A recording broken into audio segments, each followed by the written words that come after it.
I'm just saying, what can be done? What can black males do at this point to get some of this pressure off of them? Because you have to deal with the system, and then many of us are in relationships with black females as well.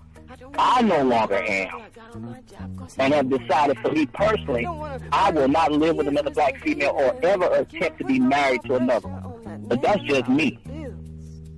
I realize I'm on the battlefield, I'm a soldier, and that's the way my life's going to play out. So I'm not trying to change that. Okay, yeah, I'm parked for a moment. I managed to hear the discussion in regards to the show we did with the black males, and it was a very interesting show from that perspective. Just to comment on that briefly, I thought I felt like we were being honest about just how powerful of a problem it is. I didn't feel like I really had an opportunity on the show to really go in depth to the cons that you deal with when you deal with a white female. Because I felt like my experience with white females have been unique in the fact that I went into it after learning more about racism and white supremacy as an experiment to try to see if the things that Mr. Fuller had spoken on were actually true. And so I felt like my experiences, with white females were unique in that regard. And let me also say this, because I didn't get a chance to. Physically, there's nothing like a black woman. I have been with my fair share, and did I say fair? I thought it was appropriate.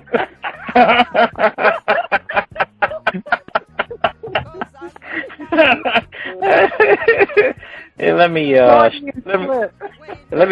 me rescue myself from that comment.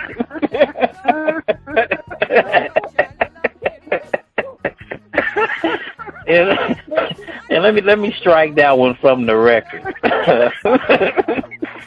It's late. Man. But no, but there is physically there is nothing like a black woman, and yeah, I got a cowbell. Nothing like a black woman, and that's really all I want to say on that. Hotel, can I be heard? Yes. Black African power. Peace. I'm trying to earn my way back on the non-white team. Earn your way back. What did you do? Dinner with France Cabral. I'm sorry. I just have to. This is Mr. Nero. Gus, I listened to your the France show yesterday. Very interesting show. And 909, are you still there? Well, I just wanted to say to you that my next donation to the cows is going to be in honor of the comment that you made. I hear you. Because I was afraid people were not going to catch that. And let me just right now speak for myself, because I have unfortunately been infected by engaging in sexual relations with white people. So I bear watching. You should monitor me closely. Do not put me in charge. You got bit by that bug. Woo, thank you. Don't put me in charge. Don't put me in charge.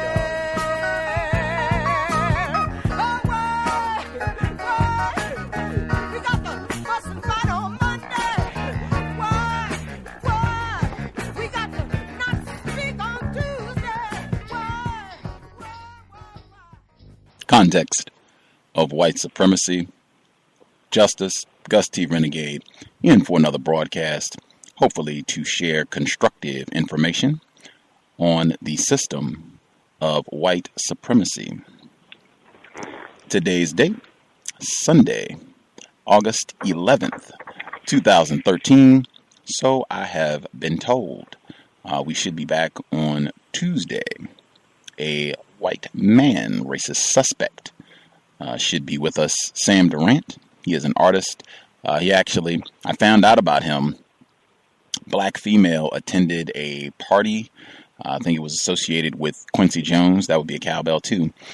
She was attending a party, and Mr. Durant, racist suspect, he had an art exhibit at this party, function, whatever. And the exhibit, it was a huge orange sign that said, "End White Supremacy." I put it on my Facebook page, and I thought, wow, when you start having signs like this popping up at parties, perhaps we are getting our act together, slowly but surely. But he should be here on Tuesday, same program time, 8 p.m. Eastern, 5 p.m. Pacific. Mr. Durant, you can check out some of his art online. I'll post his website. He has, matter of fact, the reason he's going to be a guest, most of his art deals with racism, white supremacy. Tune in this Tuesday.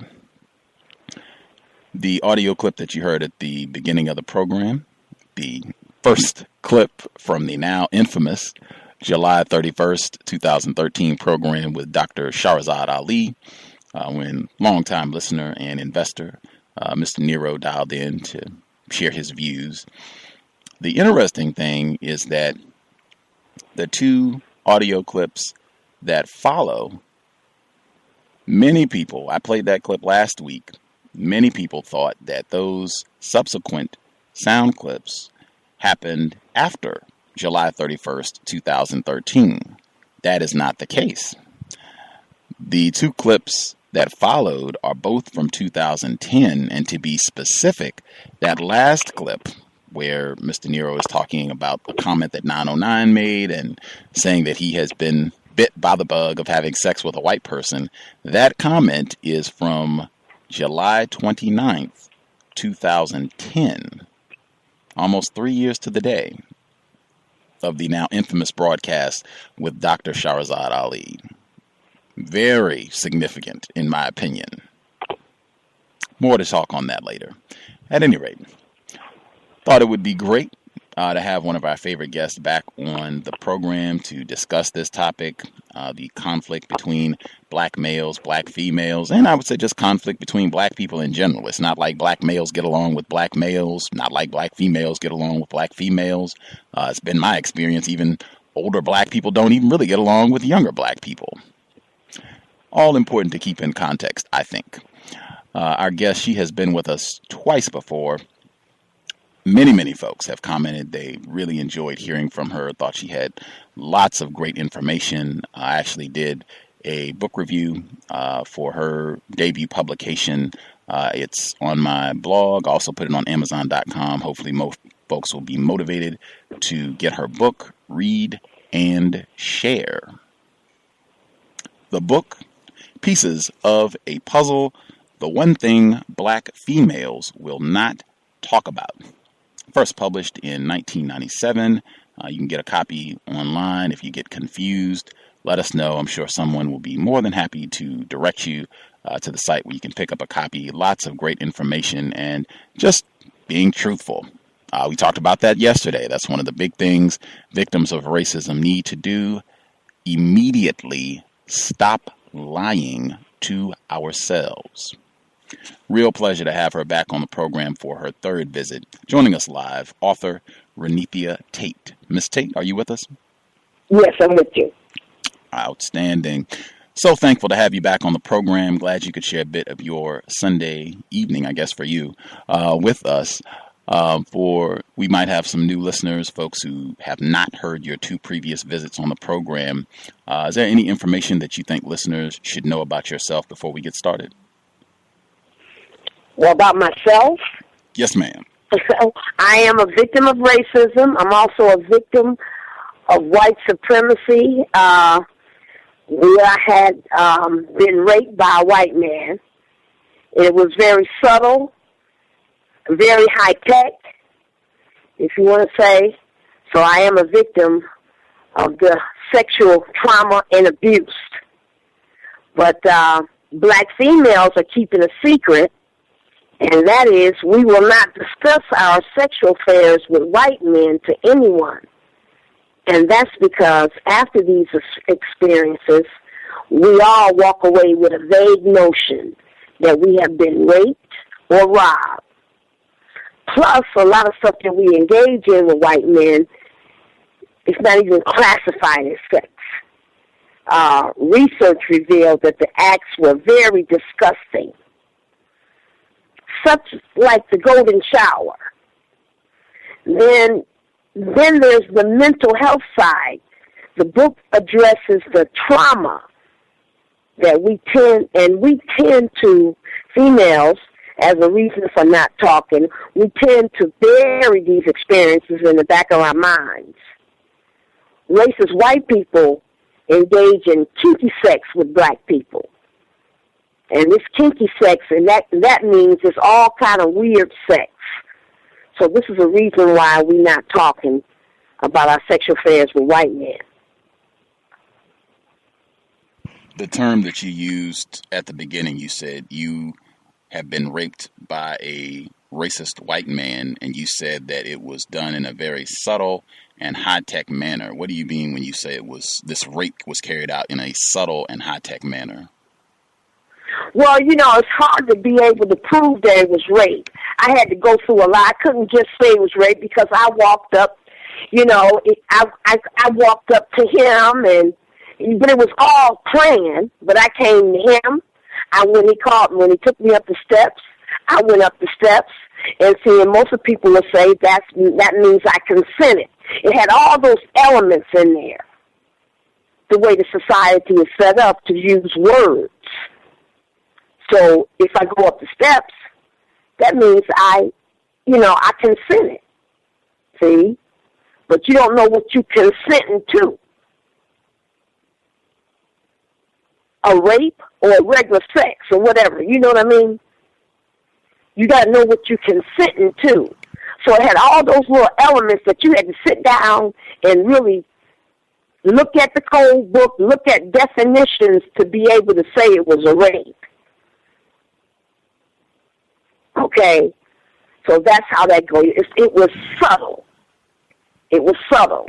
You got to really know how to discover that you've been raped. You see what I'm saying? You just really have to.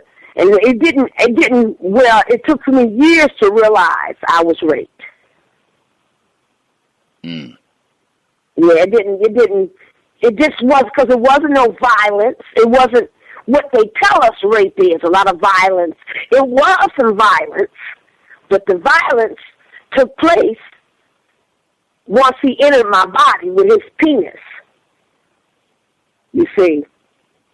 And then, once it was over, he was back sweet to me again. So that's called confusion. You angry one minute, you nice the next minute, that's called confusion. See, I know he hurt me, but then when he started coming off and being nice again, I couldn't make up my mind. Did he hurt me or did he? See what I'm saying? Confused. I was confused. Okay? So that's one reason why maybe I kept it. My experience was buried in my back of my mind, and therefore it didn't surface. So until it was time to surface, but that's what happens. If you bury something in the back of your mind, it does surface. It does come back to you, come back up. And then you have to know how to deal with it when it does come up. So luckily I had already been to counseling and things like that, so I knew how to deal with it when it did come up. And of course I end up writing a book and talking to other people about it, because I know I was quiet.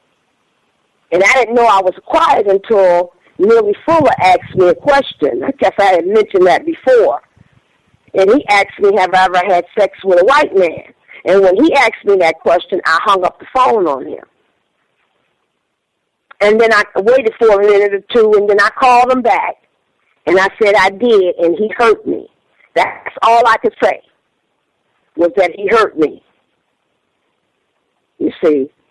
But I had buried it, so he's kind of scratched the surface. And that's what this book is about, is scratching the surface so that we can bring it out. You might bring it out on paper, or there's a book to read. That's my book. That if you read these stories, you'll find out that we were either raped or robbed. Throughout the 15 black females that I interviewed, that I was able to get them to talk. And it wasn't easy. It was like going through therapy again, trying to get people to talk about it. Because, again, the experiences in some cases are buried. Not in all cases. But some people will say, when I say buried, we want to forget about it. Just forget about it, so we don't have to think about it anymore. So it wasn't about nothing. And it's out of my mind. Okay, so that's why we are keeping a secret. We are not talking about those experiences. And of course, I named the reasons, but we got books out here now, and those experiences should not be buried. You got to deal with them one day or another. You're going to have to deal with that experience, what happened. And that and that helps us with our mental health. You know, we can then get some of that stuff out of us. And then, of course, keep yourself clean inside, too. So that helps us with the book is here to help with, on the mental health side of it, too. Absolutely. Context of White Supremacy. Before I get any further, the last time that you were with us, I believe back in December, your book mostly focuses on sexual intercourse between white men and black females, but you do have anecdotes about these tragic arrangements between black males and white women, and specifically you have just really horrific example of how tragic these arrangements are with your brother. And you write about in the book in detail and talking about your belief that not only did a racist woman indirectly get your brother to kill another black male, but ultimately led to his own death, and how him killing this black male, it haunted him, where he kind of recognized or was able to kind of put the pieces together after the fact that, wow, this racist woman kind of manipulated things to get me to kill this black male for her. You use the acronym referencing your brother, BAT. What does BAT stand for? Well, that just stands for his name. I just try to keep uniformity. I didn't use nobody's name in the book. So those are his initials. Got it.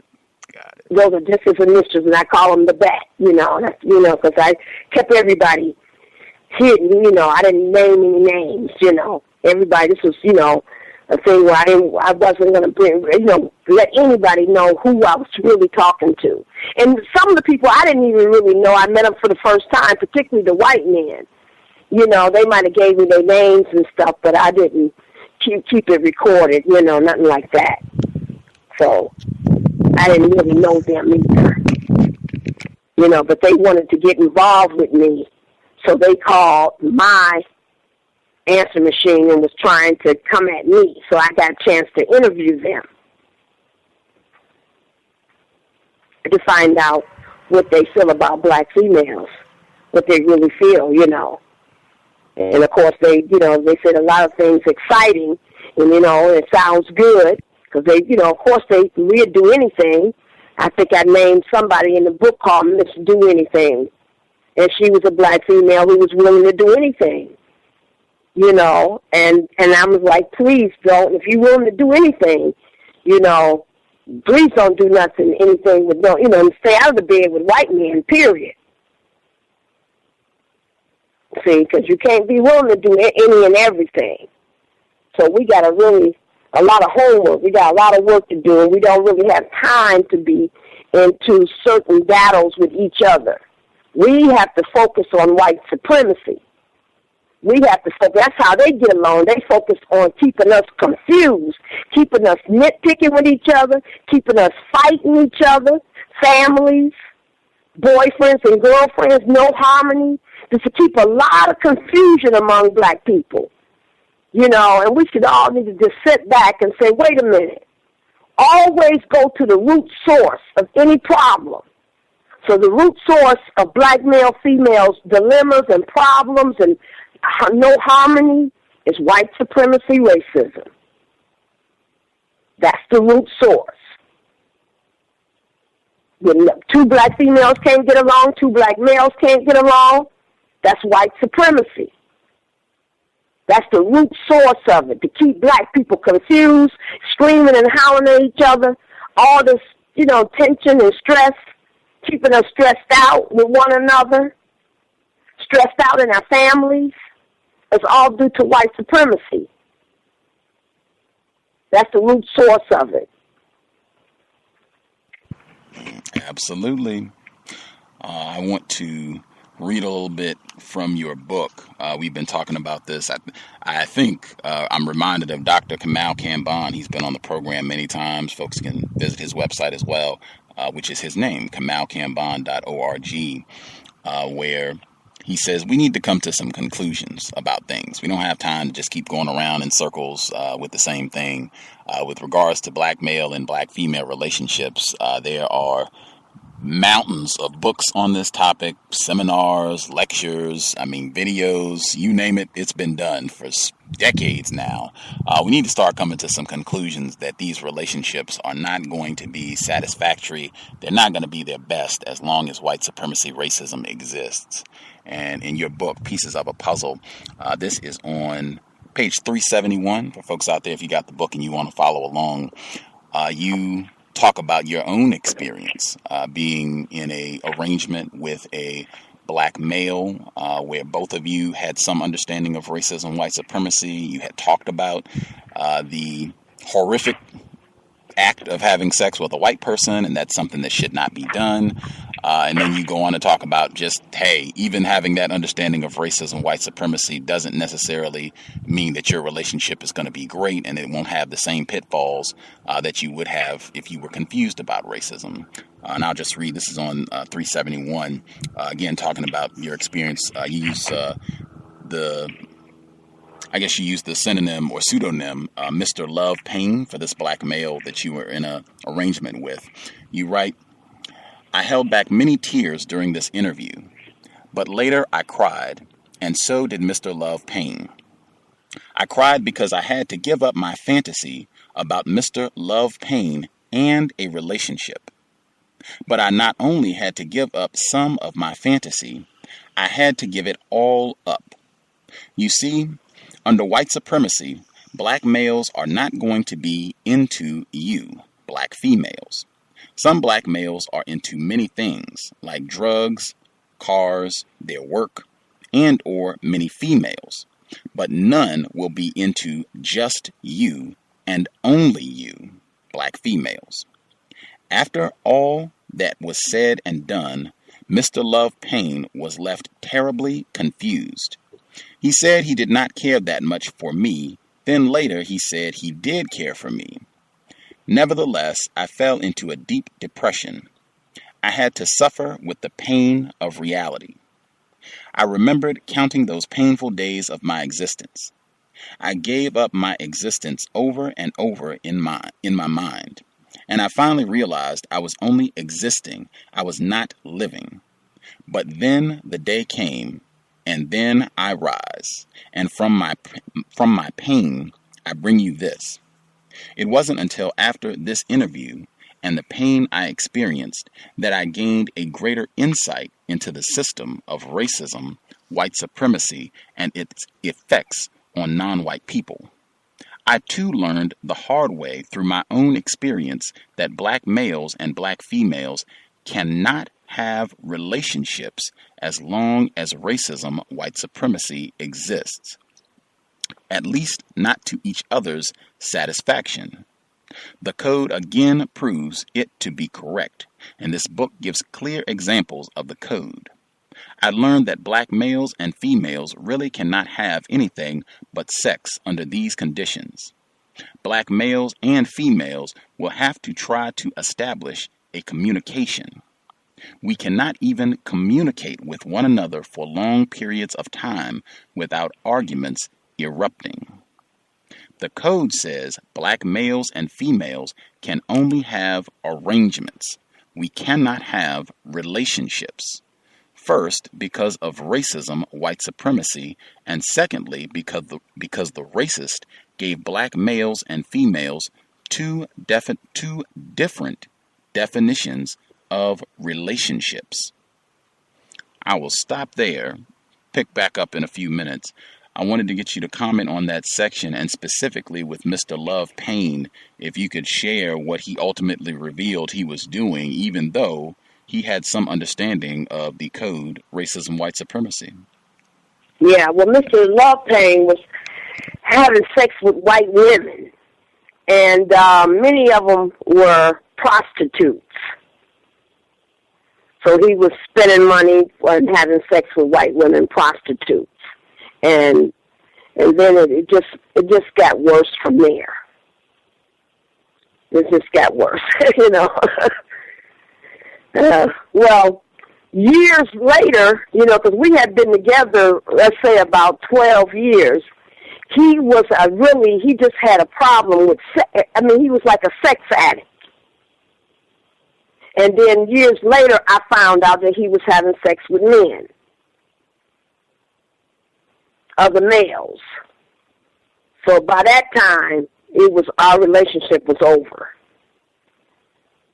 But it wasn't. But during the time I was writing the book, he was just a sex addict.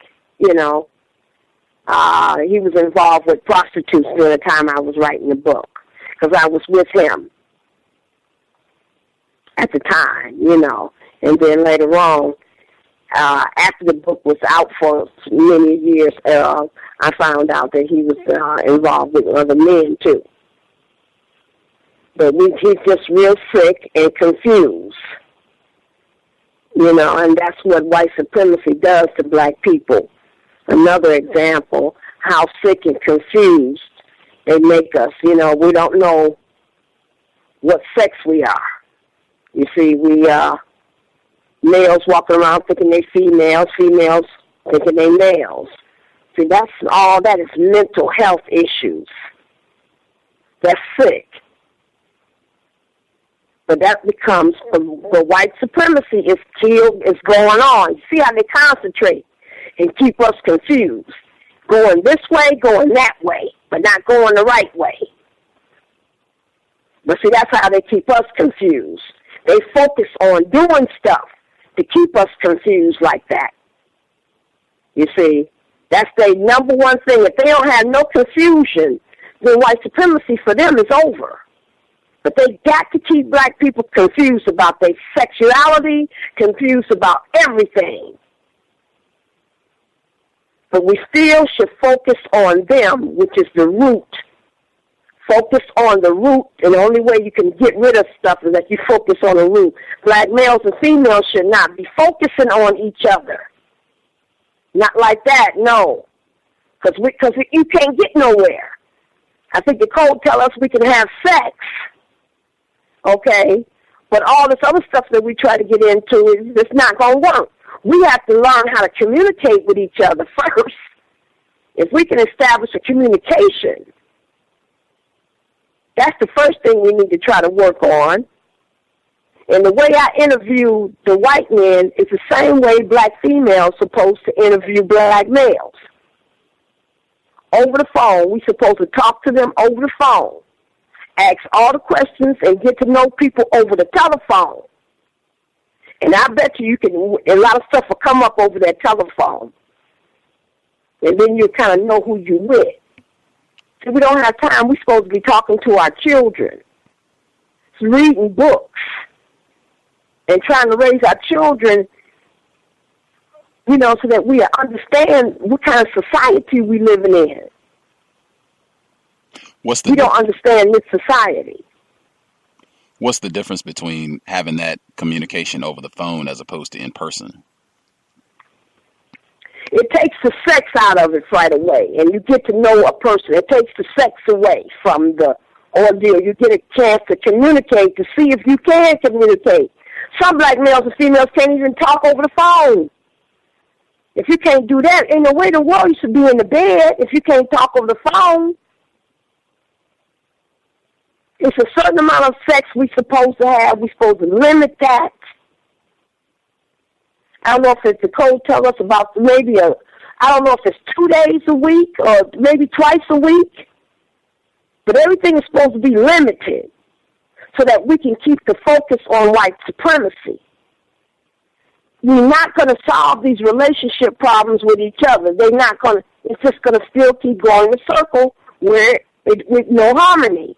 The no harmony circle. You know? So yeah, we need to focus on white supremacy. That's where our focus, because they focus on us. And then they, whatever they want us to do, we do it. If we want males to dress up like females, males will do it. We do everything they say.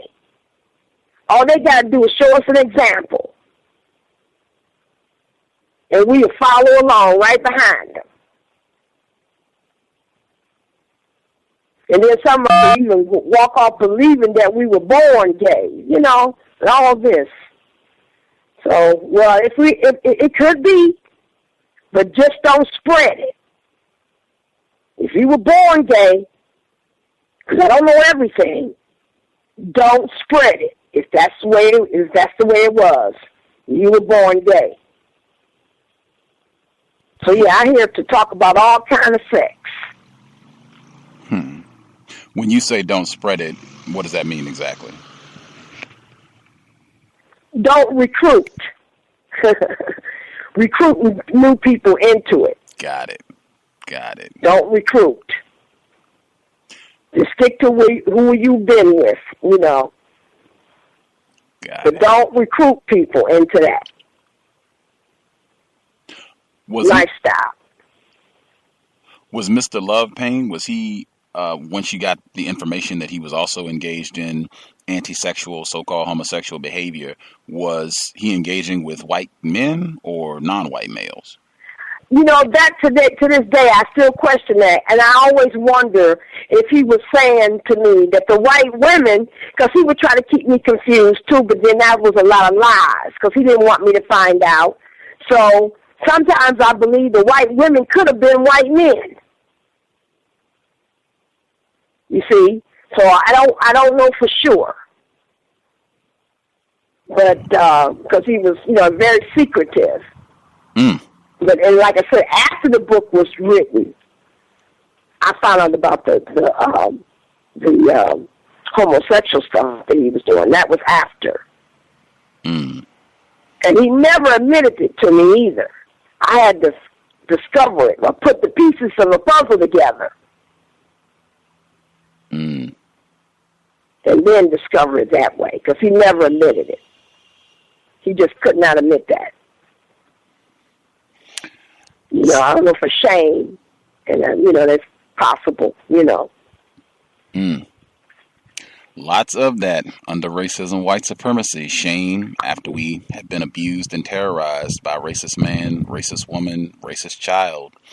I know for a lot of listeners, when they hear you say things like, you know, all black males and black females can do is have sexual intercourse, you know, having a quote unquote relationship or marriage, that is just, it's not going to work. It's going to be unsatisfactory, any of those attempts, as long as the system of white supremacy exists. And that seems to be met with great resistance, because people will say, well, wait a minute, you know, there are lots of black people who are married, the President Obama and Michelle Obama, Ozzie Davis, Ruby Dee, if you want to spin back a little bit, Will Smith, Jada Smith, there are lots of, Jada Pinkett Smith, there are lots of illustrations, even some of the people who dial into this program. I think Universal Jones is celebrating an anniversary this weekend. There are lots of examples of black males and females who are married, have children, have been married for, you know, 30, 40, 50 years. How can you say that, you know, black males and females can't have these relationships, that all they can do is mess around and have sex? Well, those relationships got to be studied. We studied some of them. The relationships, when you talk about the stars like Jada and Will Smith or whatever, you know, it's to how they get together. They both got busy schedules, and then they come together, but they split back up again, and then they come back together again.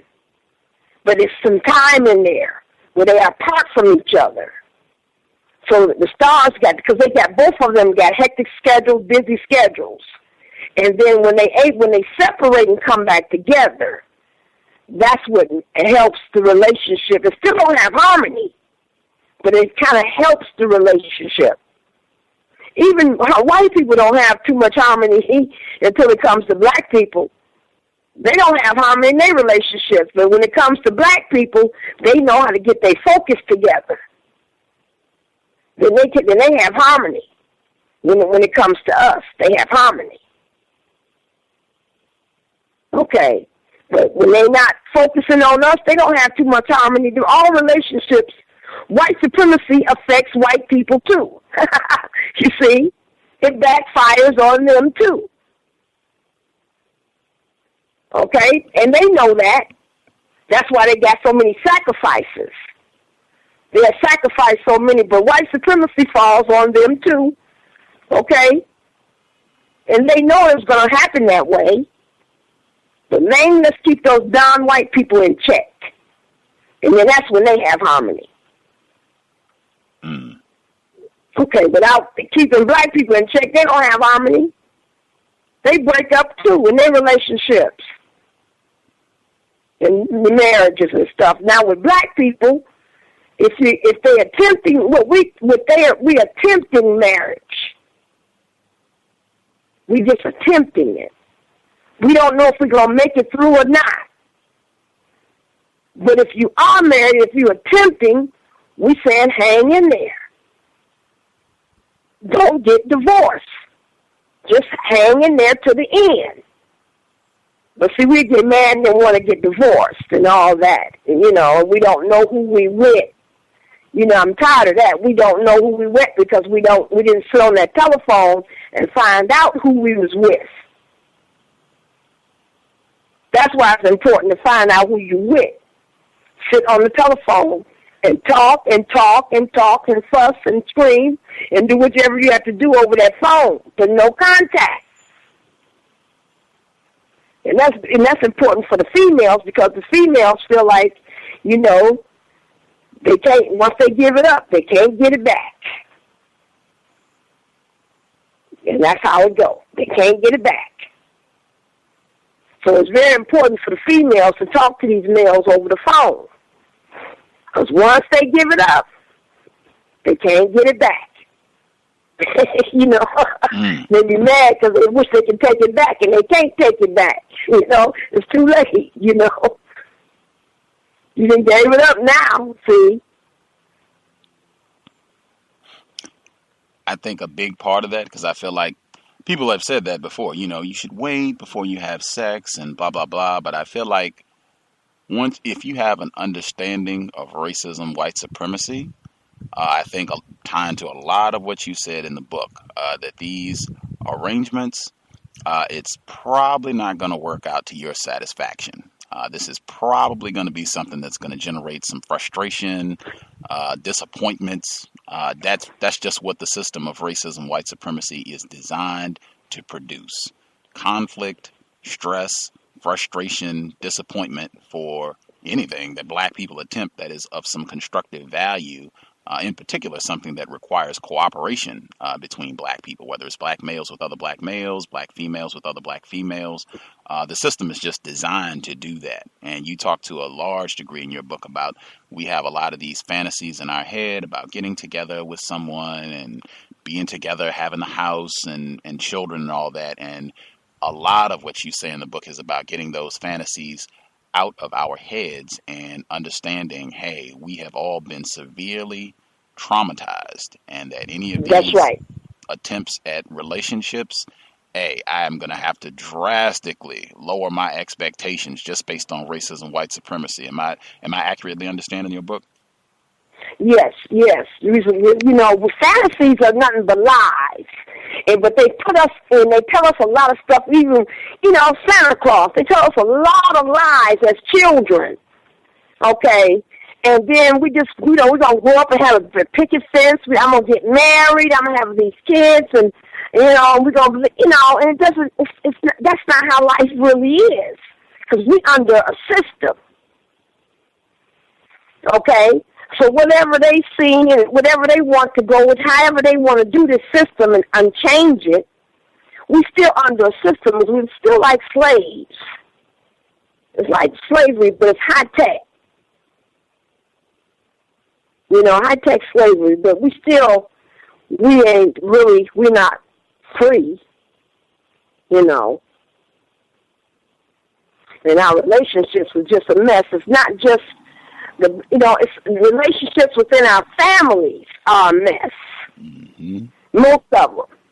Now, I'm not going to say all families, all black families, because you can't say that.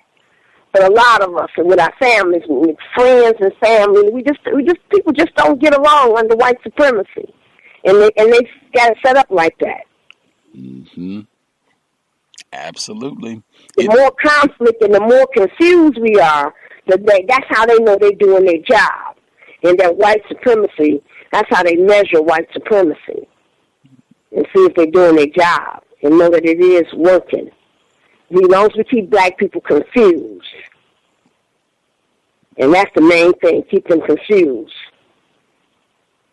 Absolutely. That conflict, I think the system of racism, white supremacy, it thrives off of that conflict, and it's all over the place. It's not just, as both of us I think have been saying, it's not just black males and black females. It's black males don't like black males, black females don't like black females. Even on this program, for folks who've been listening, I think we've heard at least twice over the past 14 days where black people have had major conflict, even violent conflict with other family members. Just to go to your point, that's what the system is supposed to produce, just total havoc, where black people can't even be around one another without conflict, arguments, violence happening. And this is worldwide, not just something restricted to this area of the world. I wanted to pick up, read a little bit more, and get your feedback. I'm just picking up where I stopped at on page 372, where you address a lot of what we've been saying. You say, racist white people teach black females at age 5 to play with baby dolls, a house, and everything else that goes with it. Black females are looking for males that she can set up house with, while black males are looking for one female who will allow them to go on adventures with many other females. You see, black males pick up many of their ideas from white men because they are the only men on this planet.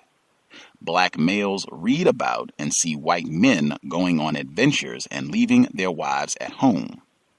Mr. Love Payne believed it was naturally okay for him to be going on sex adventures with other females in secret, perhaps even other males.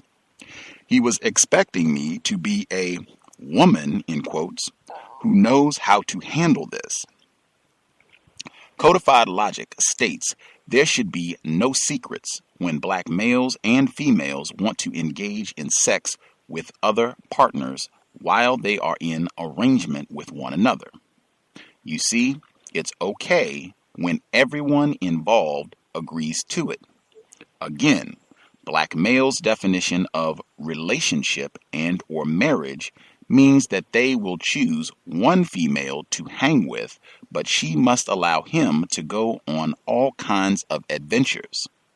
Some black males are not into sex with other females. Some are into drugs and alcohol adventures. Whatever the adventure may be, it all means they will not be into you, plural, black females, and only you. However, based on the needy principle, those black males who are heavily excited or attracted to white women should compensate by having sex with non-white females who look white instead of white women. Now, the black females define relationships, marriage, as finding someone for her and only her. She is looking for someone to belong to her and who will be committed to her and only her. Black girls, including myself, really want to set up house or play house. Black boys really want to play in the candy store, having a variety of females to taste, particularly white females. It is very important to know and understand that the racist white men and women today in the elementary schools are feeding little black girls lies about relationships with black males and or any males. Racist white men and women are also in the elementary schools today, as I write, programming little black boys to desire white women. Each and every year when black females send their offspring off to school, this is the program schedule. This also explains why little black boys come home from school talking about white women and saying that they are going to get themselves a white girl or woman. I will stop there. Your comments on that section? Well, I guess it's true. I guess the school systems where white supremacy exists. And we can start in the school system. That's where we start. The little girls are fed lies, and that's where the fantasies come in. And then we grow up and we still in the fantasy. See, and it's hard to come out of them fantasies. We're not going to have relationships the way we expect. Females have high expectations, and we have to lower our expectation on these males. I'm not saying don't have none, because we do have to have some, but we need to lower the expectation, for the males. And, we are on two different trains at two different tracks. We got two different definitions of relationships. And I had talked about what it meant to a black male to go on adventures. And it might not be other adventures that deals with other women. It might be it might be a fishing trip, just going on adventures. And that's what we want. That's what the males want. They want a woman that's gonna let him go on these different adventures that he'd like to go on. And the females, of course, they expecting, the male to be men. Females want. And it's funny because we're not even women. We can't protect our children. We cannot protect our children from the racist white men and women. Now, if we were women, we should be able to protect our children with information. But that's the problem. There's no information passing among the black women with their children. At least not information about sex. So we got a lot of important stuff to be dealing with. And if we're not able to talk to our children about our own sex, there's a book out here. I wrote a book. You don't have to talk about it. You have to talk about the book. These are kind of conversations we're supposed to be having with our children. Teaching them to read. And asking them what they think. I wrote the book so we don't have to talk, but we do have to read. Our sexual affairs with white men are a secret. And it's hidden, and I'm the only one still talking about it. And that should not be. I'm just one person, and that should not be, because it is going on. It is happening to the young girls. But they don't know, just like I didn't know. My mother and they never talked to me. So it's been a secret for a long time. So I didn't know. We can't protect our children. How can we be women when we can't protect our children? And then same thing with the black males. How can we be men when you can't protect your family? You can't protect your woman.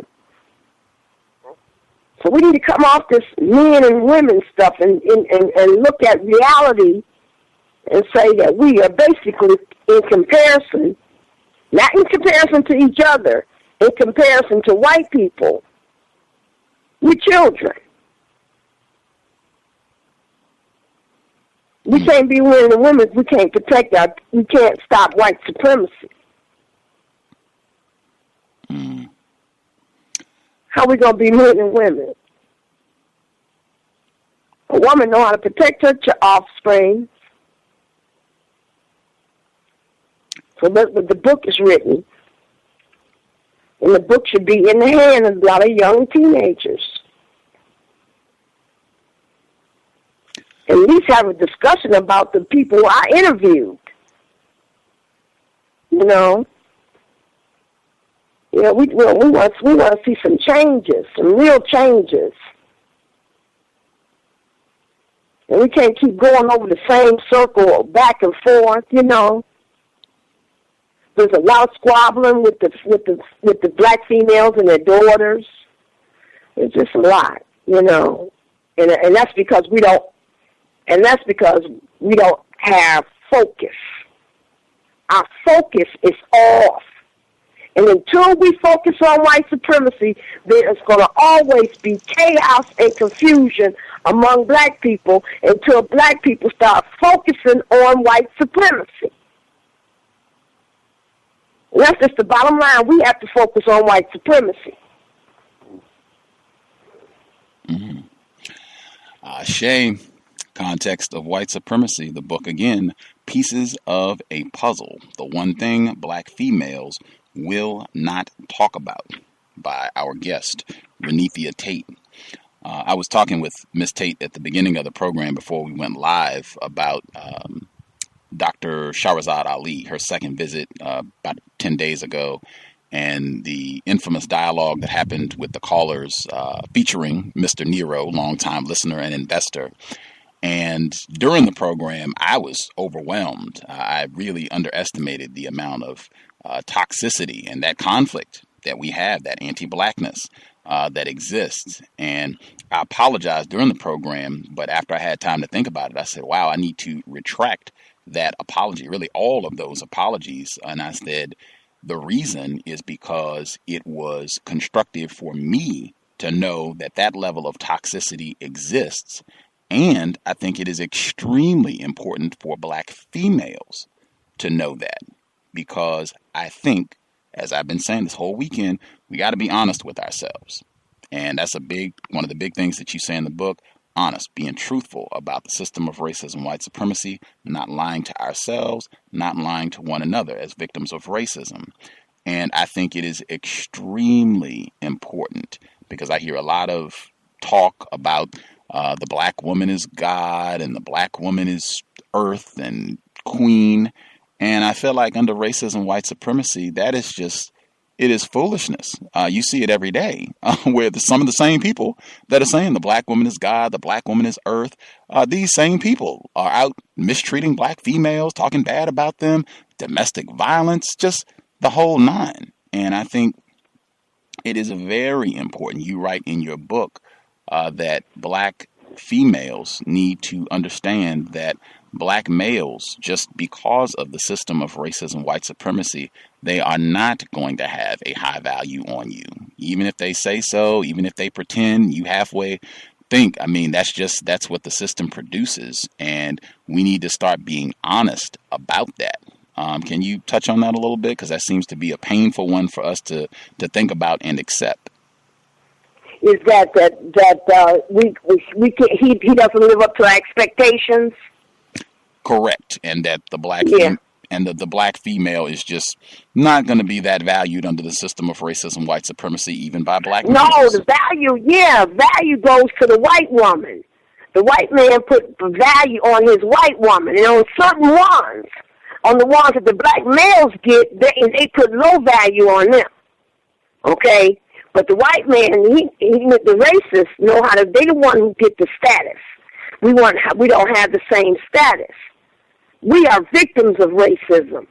We don't have the same status. We are like slaves. We got to do what we told. We got to get up and go to work when we told. And even if it is a black employer, it doesn't matter. We still got to get up and do it as we told. So we don't have the same status, as white women. Black females don't have the same status. So black males were programmed to look at white women in the elementary school system. That's where they programmed at. The little pigtails, the little red pigtails. That's what they, they program. We all program. The black males are programmed specifically to go after white women. Yeah, that's a program. It's not his fault. It's not the black male's fault, but that's what they are taught. That's how you keep them divided, and we can keep them conquered. Keep them divided, and we keep them conquered. Yeah, so no, the black males are programmed at an early age to desire white women, not to desire black women. Now, if they choose to, they come around on their own, throughout life. They come around on their own, and start desiring black women. But it takes time because they was programmed. So black males are programmed. Black females are programmed too. Okay, we not programmed. We just programmed to we just believe a lot of lies. We just want to run around and have that relationship. And then when we find a black male, he can't live up to our expectations. That's how you end up in bed with a white man. Because the white man is this. He's a man. He's this and that. But see, we are girls in bed with men, no matter what age. Like I said before, if we be honest with ourselves, when we come in contact with white people, we can tell that they are elevated mentally, more mature, if we be honest with ourselves, than we are. And I'm saying maturity. I didn't say smart and all that. I said maturity. They are very mature. Mature than us. But just like I said before, the focus got to be white supremacy. The focus can't be another black male or another black female. The focus got to be white supremacy for the male and for the black female. Because, see, white women, they practice racism, too, against black males in the bedroom, too. One thing I noticed is that white women racist white women teach black males how to rape. Because she always in a fight with him. Teach them how to rape females. Now, a lot of people start hollering and screaming at me on that. But that's what I noticed, that they can teach you how to do things. Because they teach us everything we know. They do all the teaching. So, white women practice racism, too, with black males. Can you give a little bit more detail on that observation that you think a lot of these racist white women, they're teaching black males how to rape? Well, just in passing, I've just seen her wanting him to hit her. Okay, she wants the black male to hit her somehow. And then and then they have sex. And see, and that's how it can, because she wants to be hit. Or she has started an argument with them so that she could be hit, or he upset. And then, then they go into sex from there, you see. She want to be hit. And she may start it, I have seen that happen a lot with black males and white women. She may want to be hit on. Or she would make them mad, But but it's better for a black male to come out and discuss what happened in the bedroom where she practiced racism. I think Mr. Lopane talked about stuff like that. You know, just basically a lot of lying, telling him he got a big, you know, genitals and all that, and he really don't. You know, that was just lies, you know. And we fall in when if she say it, just like a white man called a black female beautiful. We don't hear black males too much saying that to us. So, but that's just the setup. It's all the setup to keep us fragmented, to keep us, you know, out of harmony with each other, keep us divided. Absolutely. That is in the book where you talk about Mr. Love Payne. He's talking about one of these white women that he was having sex with, that she wanted it rough for him to grab her and be forceful about the sexual intercourse. It's in the book, the chapter In Search of Truth. Right. I wanted to, I'll give out the number. If folks have questions, feel free to dial in. It is 760-569-7676, and the code is 564943 pound. Press *6 if you have questions. This is on page 385 in the book. I thought this was an important section as well. You write, "Why then is this frustration building among black people?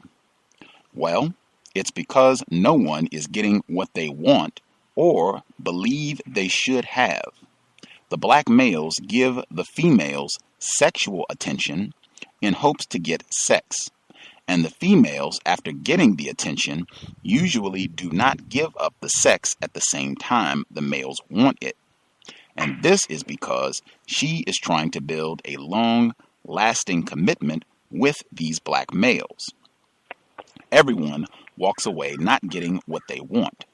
This is called the great imbalance that exists among black males and black females. The racist white men and women trained black males not to be satisfied with black females or no one particular black female. The dilemma between the black male and female is called keeping them divided so that they can be conquered. Black males are trained to lust after white women and to protect white women from other black males. Like the black males, black females are also trained. The base model black female is trained to keep her mind in a fantasy. She was trained at an early age to wait for Prince Charming to come and sweep her away. She was trained to be very materialistic and to search out to set up house with some male. Furthermore, black females, were trained to talk a lot or too much, keeping the white master or racist white men informed about herself and her people. But again, the effect of this training varied from person to person because not all black females are alike. As one white man said, black females keep him informed, and once racist white people get information from black females, they usually use it against her and others. Some black females will tell white women and men everything.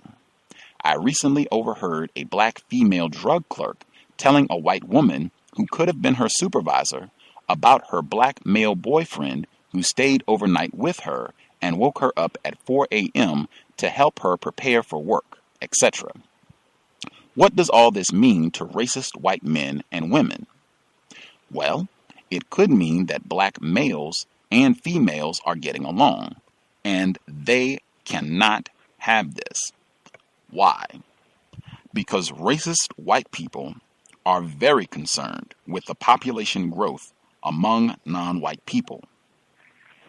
So, they do not want black females producing a lot of offspring that they would have to provide care for.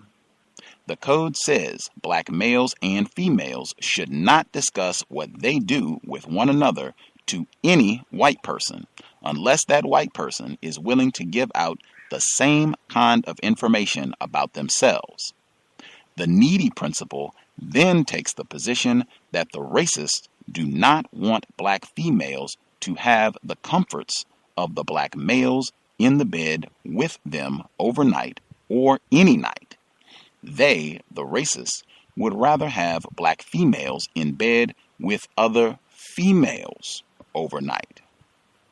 The racists also programmed non-white black females to be emotionally out of control.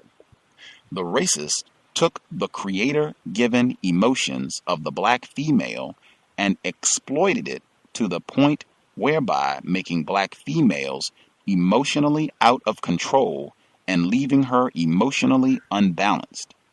Black females under racism, white supremacy are expected to have nervous breakdowns. Likewise, many black females are emotionally addictive, trying to get males to fulfill their emotional needs. Black females are trained to want possession of many things and people. She possesses her offspring and tries to possess her black male counterpart. This type of training left many black females, including myself, with the thinking that they could have someone that belongs to them and only them, when in reality no one belongs to anyone. Black females were also programmed, trained to protect white men from other black females and males. This means that black females will fight and argue with one another to protect racist white men who are the masters of deceit. Non-white females will keep all the racist man and racist woman's secrets in all areas of activity, including sex, economics, education, entertainment, labor, law, politics, religion, and war. Ending on page 387 from Pieces of a Puzzle. Any comments on that section? Well, I just remember, I remember having a black supervisor that came down on me, that she had white supervisors that, they was in the building too, and it was just like the master who picked the light-skinned black woman, to watch over we kind of slaves, the field slaves. So they still running it, they still running it like they used to run it back in the slavery days. You see what I'm saying? This black woman was the overseer. She was really the supervisor. But they was treating her like, and she would come down on us like she's the overseer. But she was the black supervisor who happened to be light-skinned, and they had her coming down on us. So, yeah, they keep this thing going, this slavery kind of stuff going on. But it's just different now. It's not that different.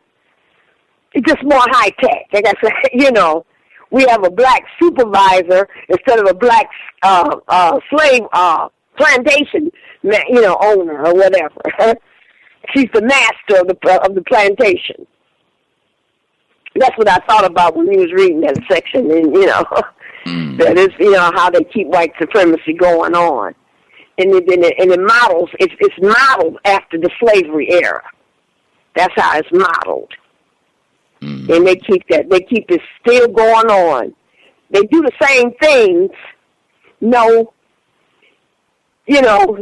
and over again. That's why we can finally catch up, because they're doing the same things over and over again. We can catch up and find out how they're doing things now, because they keep doing the same thing over. The light skin versus the dark skin,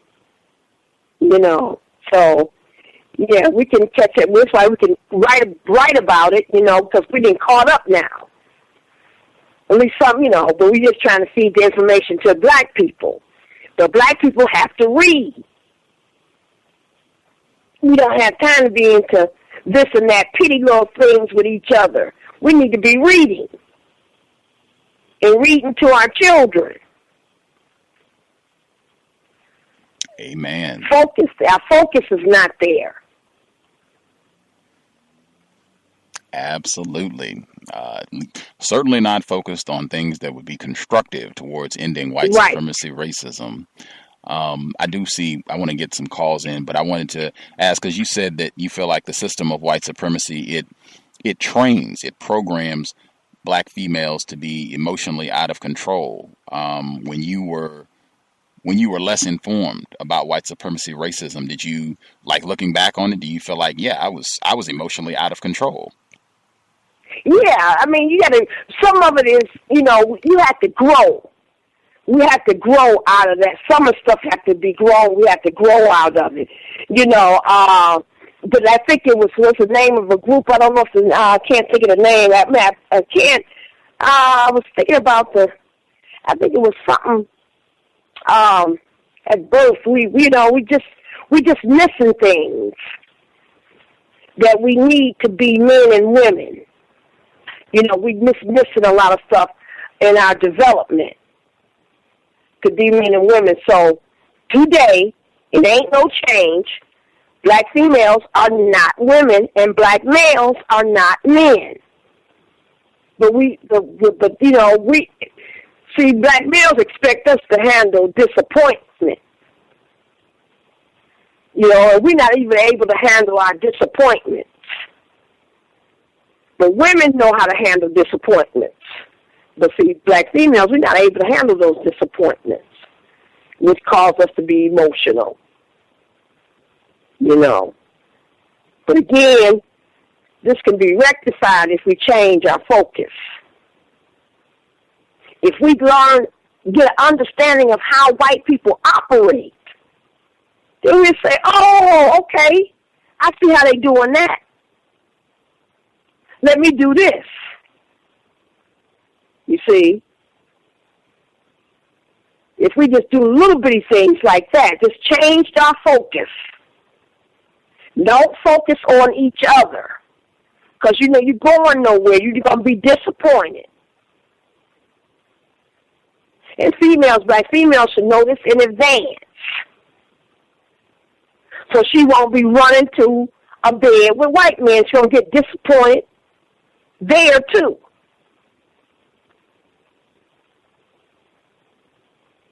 So we don't have that many choices. I'm telling black people, black females, to stay out of the bed with white men. Okay? Stay out of the bed with white men as long as white supremacy exists. Now, if white supremacy don't exist and they gave us justice, then there's a certain way we're supposed to go to bed with them. Then it's still going to be codified. We need a code. We need our own value system. The code is set up for us to have it's like we need a code to follow so that we don't keep following everything we see that's happening on TV. We need to deprogram ourselves. And one way to do it is to cut down on that television or learn how to look at it differently. What the race is up to now. What are they trying to show us now?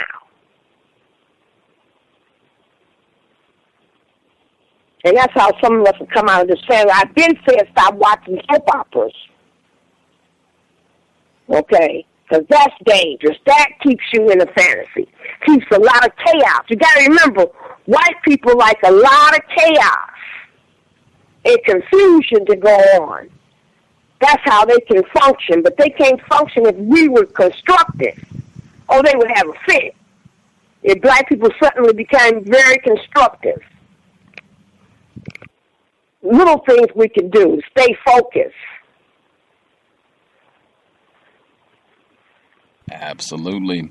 Context of White Supremacy. Our guest, Reneathia Tate. I will hit the phone lines. If you have questions, the number to dial is 760-569-7676.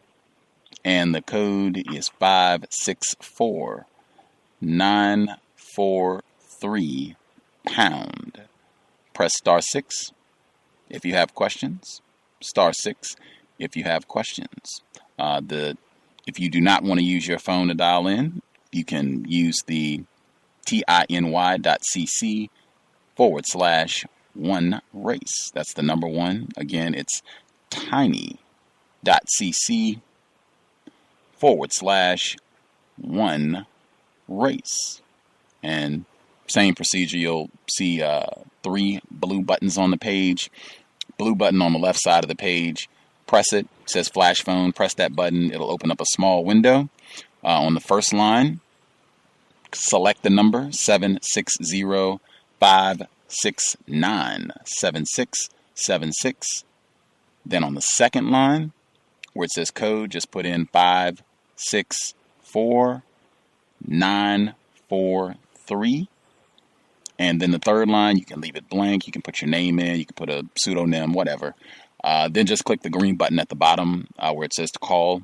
It'll connect you to the program. You can listen. If you have a question, same procedure. Press *6, and I will get your hand on the switchboard. Lots of folks dialed in. Just questions, not statements. Questions. Get your question in. That way we can get to as many. Hopefully we can get all the callers. First up, our preeminent Haitian scholar, 1804. Do you have a question for Miss Tate?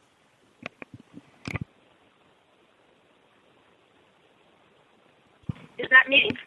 Yes, ma'am. I'd like to thank Miss Tate. As usual, this is an interesting call, and I'm going to reserve questions for later, Gus. Okay. S. Dot, did you have a question for Miss Tate? Your line should be open. S. Dot. Good evening. Can you come back to me? I'm pulling the baby out of the tub. She's got a lot of background noise. Right on. Parenting, very important. Let's see. Person that called in, I think this is our caller in Florida. Caller in Florida, your line should be open. Greetings. Evening, sir. Yes, sir. Greetings to the guests. I was calling. I'm calling to first of all, like mentioned, I did witness the incident about I guess 10 days ago on the show, and basically I just didn't say anything. It didn't warrant me to say anything. I just witnessed the exchange, and it's not unusual, as was mentioned by the host. But anyway, because primarily, and for us, my experiences as a non-white black male who says that he is not as confused as a lot of victims of racist white supremacy, what normally the mistake I think that we make, we get a little bit of information and desires to share it with another person, let's say a non-white black female, and we are either not very good at articulating this information to that person, or it's something new, but we try to shove it down that person's throat, and from there that causes an even more hostile environment between two non-white black people.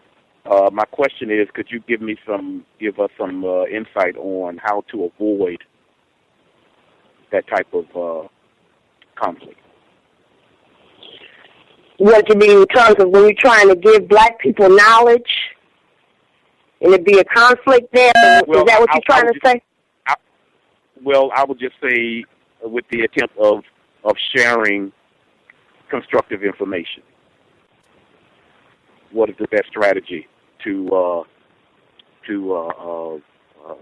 impart in order to the best possible way to share because what it's going to end up being an exchange of views.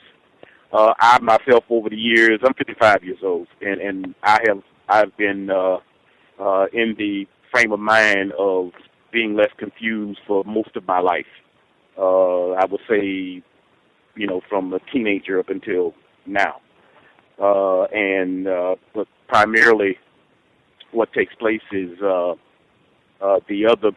non-white person, the non-white female that I may be in contact with, probably is not in the same frame of mind mentally. Mm-hmm. So, well, you just really have to wait till somebody asks a question. Now, that's going to be hard. When black people ask you questions, that's when you're ready to guide them. But you have to wait until we ask a question. Okay? Because, see, a lot of times, that's how I met Mr. Fuller. Nobody was asking questions. But when he met me, I came to him with a whole bunch of questions. So I was ready for the information, ready to find out something, because I had questions. So normally you have to wait. If you're trying to educate somebody or send somebody in a certain direction, you have to really wait until that person asks you a question. Mm-hmm. Okay? Mm-hmm. Then you can load the information up on them. But until they ask questions, there's nothing you can do. And the most important question that anybody can ask is why. And see, that's what happened when I went to college. I asked the question, why? And I was all into race when I went there, see? So I was asking questions, a lot of questions, because I wanted to know what was going on. Why was white people hostile toward us? So those are some of the questions I asked, and then that's how I ran into Mr. Fuller, by asking so many questions about race. So you just have to wait until the person start asking questions. Then you can, if you're trying to, guide them, then be prepared to guide them in the right direction. And I say guide them into reading books, if you don't even have the answer. But normally you have to wait till black people ask questions. Because we all over the place. We scatterbrained. And then when we ask a question, that means we are serious. We want to know something. Mm-hmm. Because, see, they trained us not to even ask questions. Right. Okay, they made us feel like if we asked questions, we were stupid for asking questions. And that's just the opposite. You smart if you ask questions. If you don't know, that means you're seeking information. Wait until the person is ready to seek information, and when they're ready to seek information, they will ask you a question. That sounds correct, because that would really reduce conflict. really would reduce conflict. And right. On the listener's part of the questions, it become a situation to whereas now be prepared to give the most razor-sharp codified answer. Right. Thank you, ma'am. Okay, thank you. Good to hear from you. Caller down in Florida. Florida continues to dominate. Princess, good to hear from you as well. Hope you are in reasonably good health given the confines of white supremacy. Princess, your line should be open. Can I be heard? Yes, ma'am. Hi, Gus, and good evening to the guests. I just wanted to ask more or less what issues when you initially wrote the book, or did you encounter any opposition from your family? In terms of my book and my views? Yes. Well, Would you manage that? Well, I do. Well, my sister, for instance, haven't even read the book yet. So you do get opposition in times, So she haven't even read the book yet. Okay. And that's family, because of the, the family dynamics there,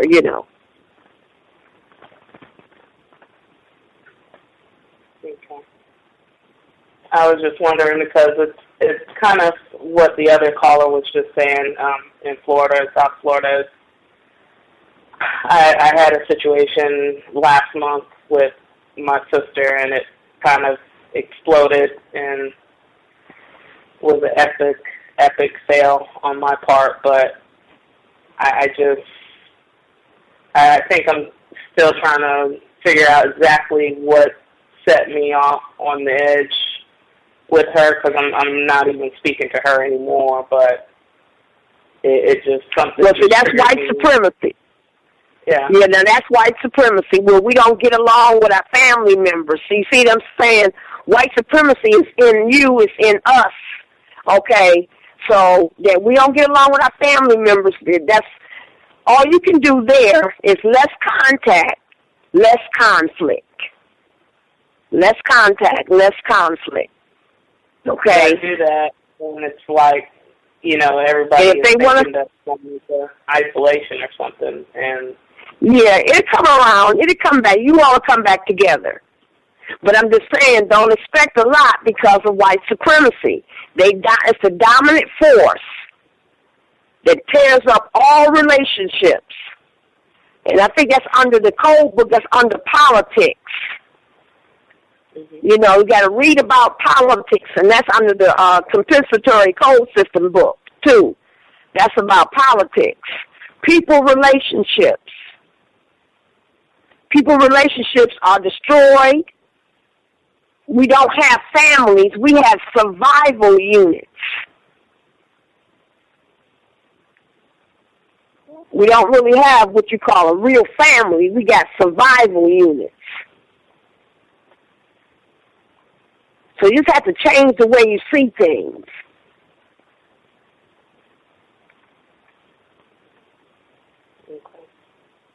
Thank you. All right, thank you. Good to hear from you, Princess. Let's see. I think we have someone not in Florida. Caller at 7892. 7892. Your line should be open. Greetings, Mrs. Tate, and everyone on the line. Yes. Yes. I have a quick question. Could black males who are attempting to counter racism, could countering racism be considered a venture that they get off on? I didn't understand that. Can be a what? Could countering racism be considered one of the ventures that deter black males from having constructive relationships with black females?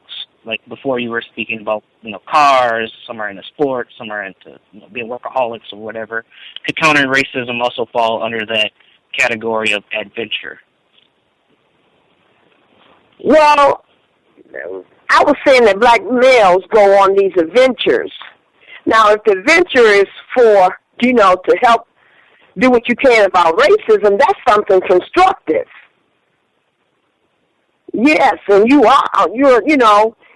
encouraged to get on an adventure that counters racism and learn something about white supremacy. That's as long as we're doing something constructive with our time. Besides working, we supposed to be also using our time to work on our mental health too. But see, the way you work on your mental health is to start admitting the truth about everything. And then that's how you start to work on your mental health. That's something constructive. Writing things down on paper when things come to you.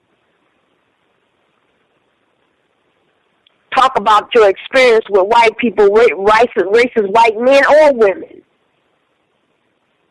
That's constructive.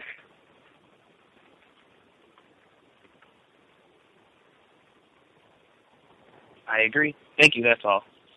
All right. Good to hear from Universal Jones. Let's see.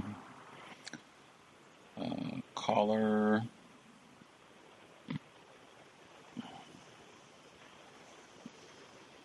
Mr. Demery 4. Mr. Demery 4. You have to give me a moment so I can dig through the numbers. Gotcha. Mr. Demery 4, your line should be open. Did you have a question for Miss Tate? Yes, can I be heard? Yes, sir. Yes. Okay. Good evening, Miss Tate. Good evening. And good evening, Gus. I had a quick question concerning a personal observation of mine, and I could be incorrect, but to me, it seems that there is an increase in same-sex, how would I say, interaction or sexual play among younger black females. And through listening to you, I think that you answered part of the question.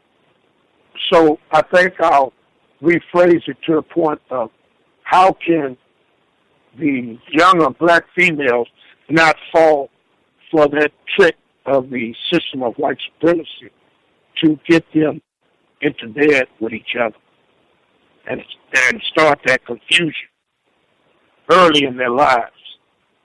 Right, right. And remember I told you the white supremacists are always doing something to keep black people confused about their identity or to confuse us about everything. So we just got to be aware that's where it's coming from. We got to stop following. We need our own code, but we have to read. We have to read because my book just talked a lot about, it's called anti-sex. So there's a lot of anti-sex in my book that I talk about what two females can do, and it's no balance there. It's not a balance between two males and females. Between two males, it's not a balance, and between two females, it's not a balance. Okay? The male balances with the female, and the female balances out with the male, sexually, in sexual balance. And then if you're not balanced, you stay confused. So the people are already getting to bed and they're confused because they're confused about their sexual genitals and identity. You're already confused right there.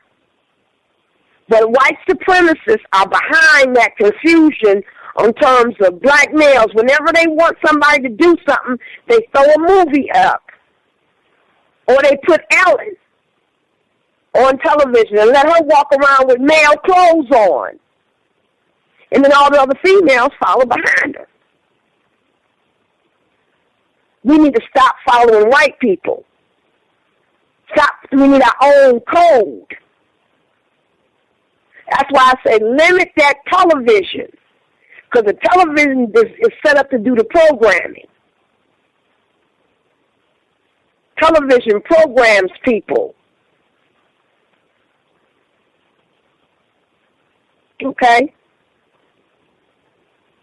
Hello? Okay. Yes, I'm here. Thank you very much. Okay.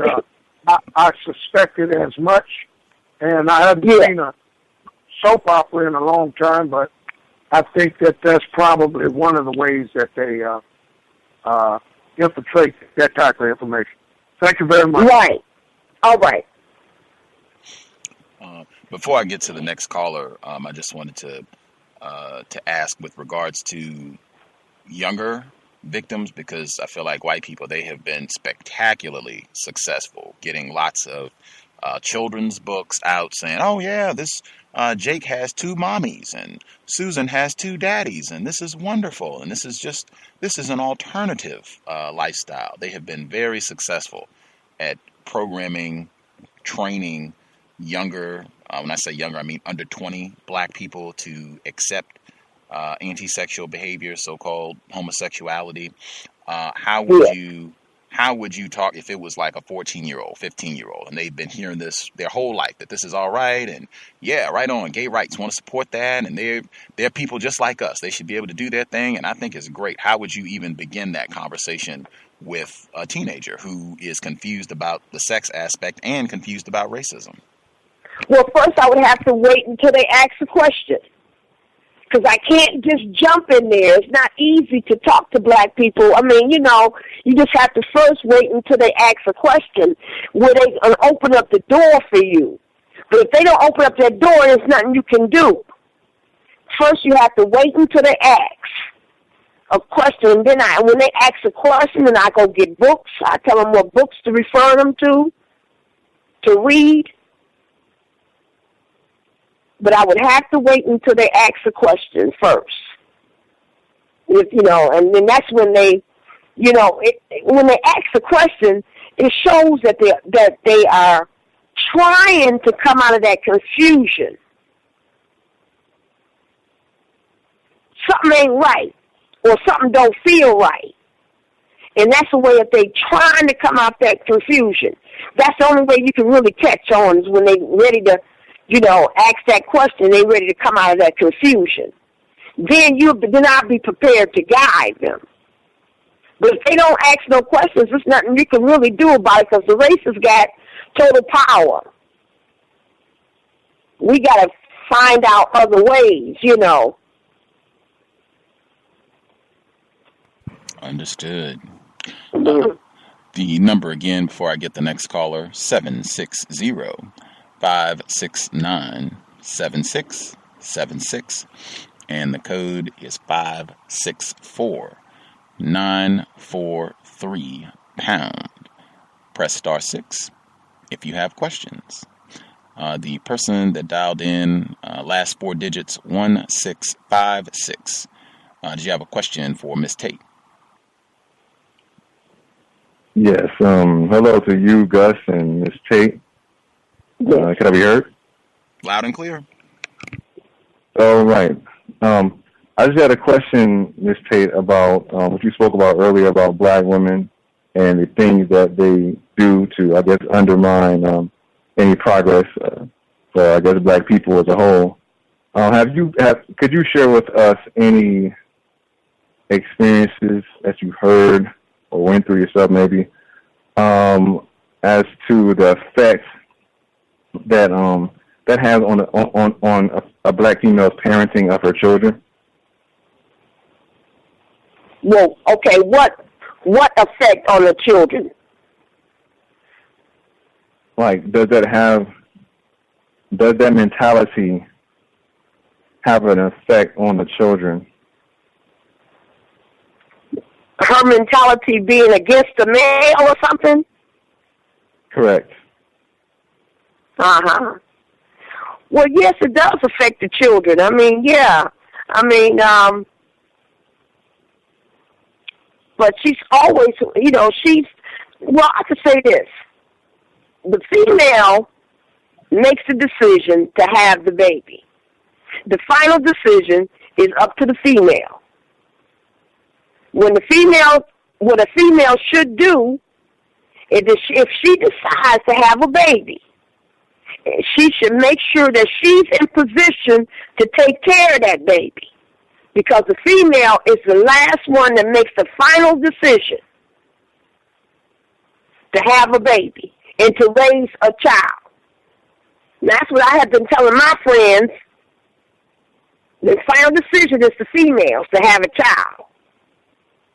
But she should be prepared, financially prepared, to be able to raise her child. Because that's her decision. The final decision. I don't know if that helps, but I guess you was talking about, I think you was trying to say negativity can spread. Yes, it does. She go into a relationship and she's angry at the male and everything, she spreads that to her children. Yes, she does. I'm not saying that it's right, but it does happen.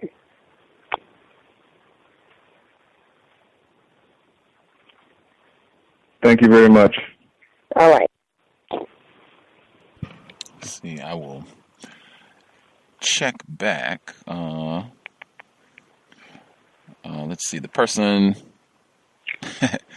Klondike Mike, if you had a question for Miss Tate. Man, I'm having to work on the board today. Give me a moment and I will get your line. Why is it not?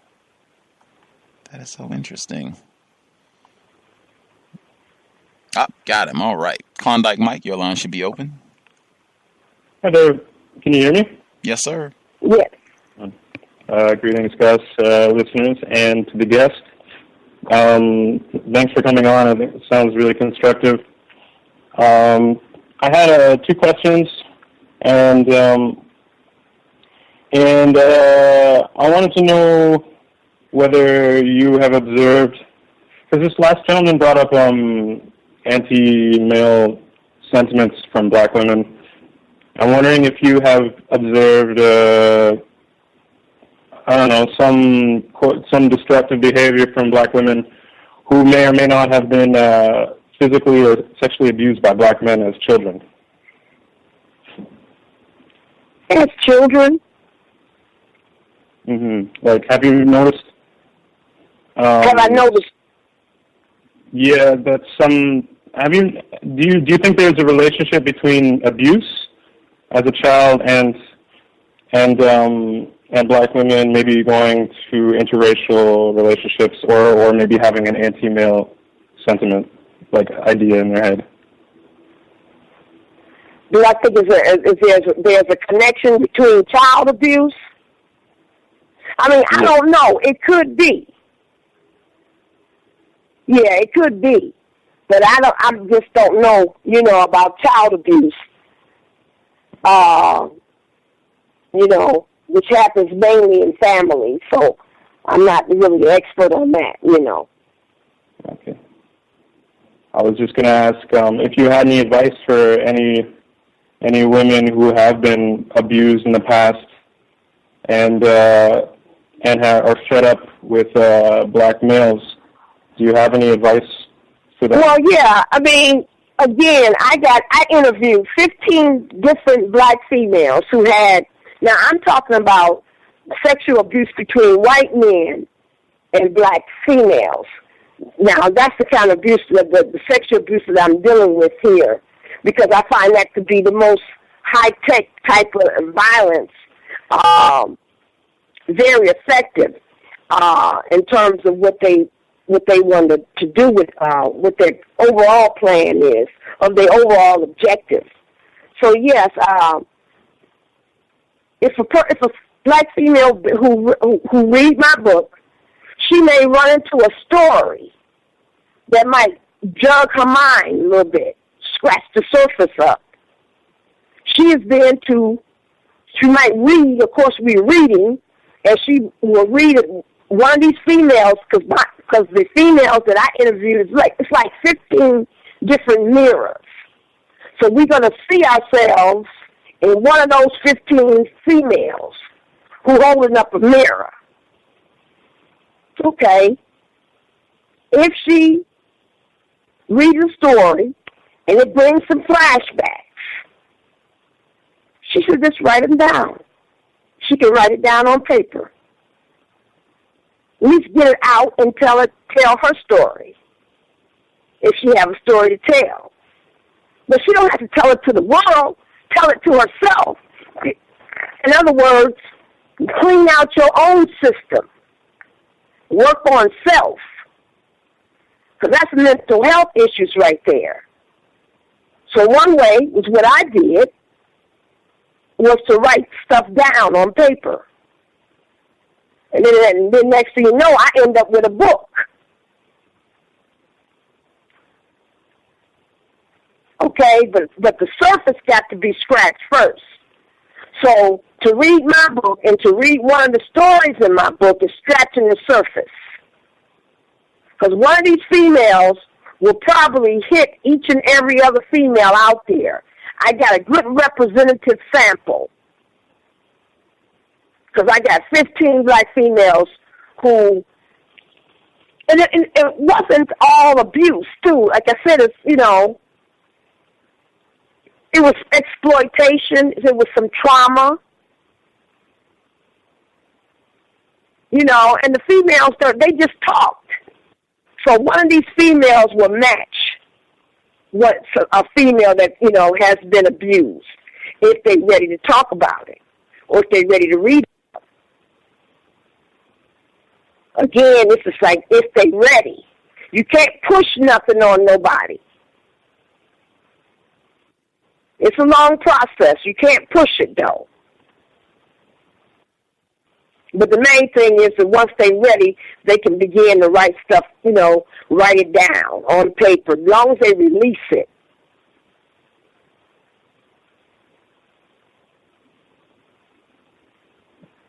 Okay. Thank you for answering. All right. Right on for Klondike Mike. Let's see. See if S. Dot has survived the bathtub. S. Dot, were you able to get your question in now? Yes, sir. Thank you. And thank you to the guests for coming on to the show tonight. I was sitting here with my niece listening to you, and we found a lot of the information that you were sharing to be interesting and constructive.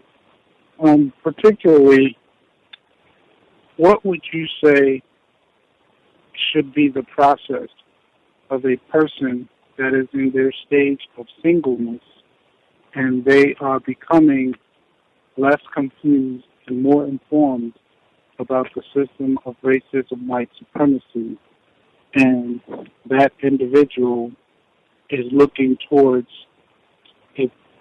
forming a partnership with another person of the opposite gender? What do you think are some of the steps that that individual should take towards forming a partnership so that they can be as effective as possible as a unit against racism, white supremacy? Well, it's been said that when you decide that you want to fight racism or counteract racism, you got to understand that you're going to don't look for nobody to be with you, okay?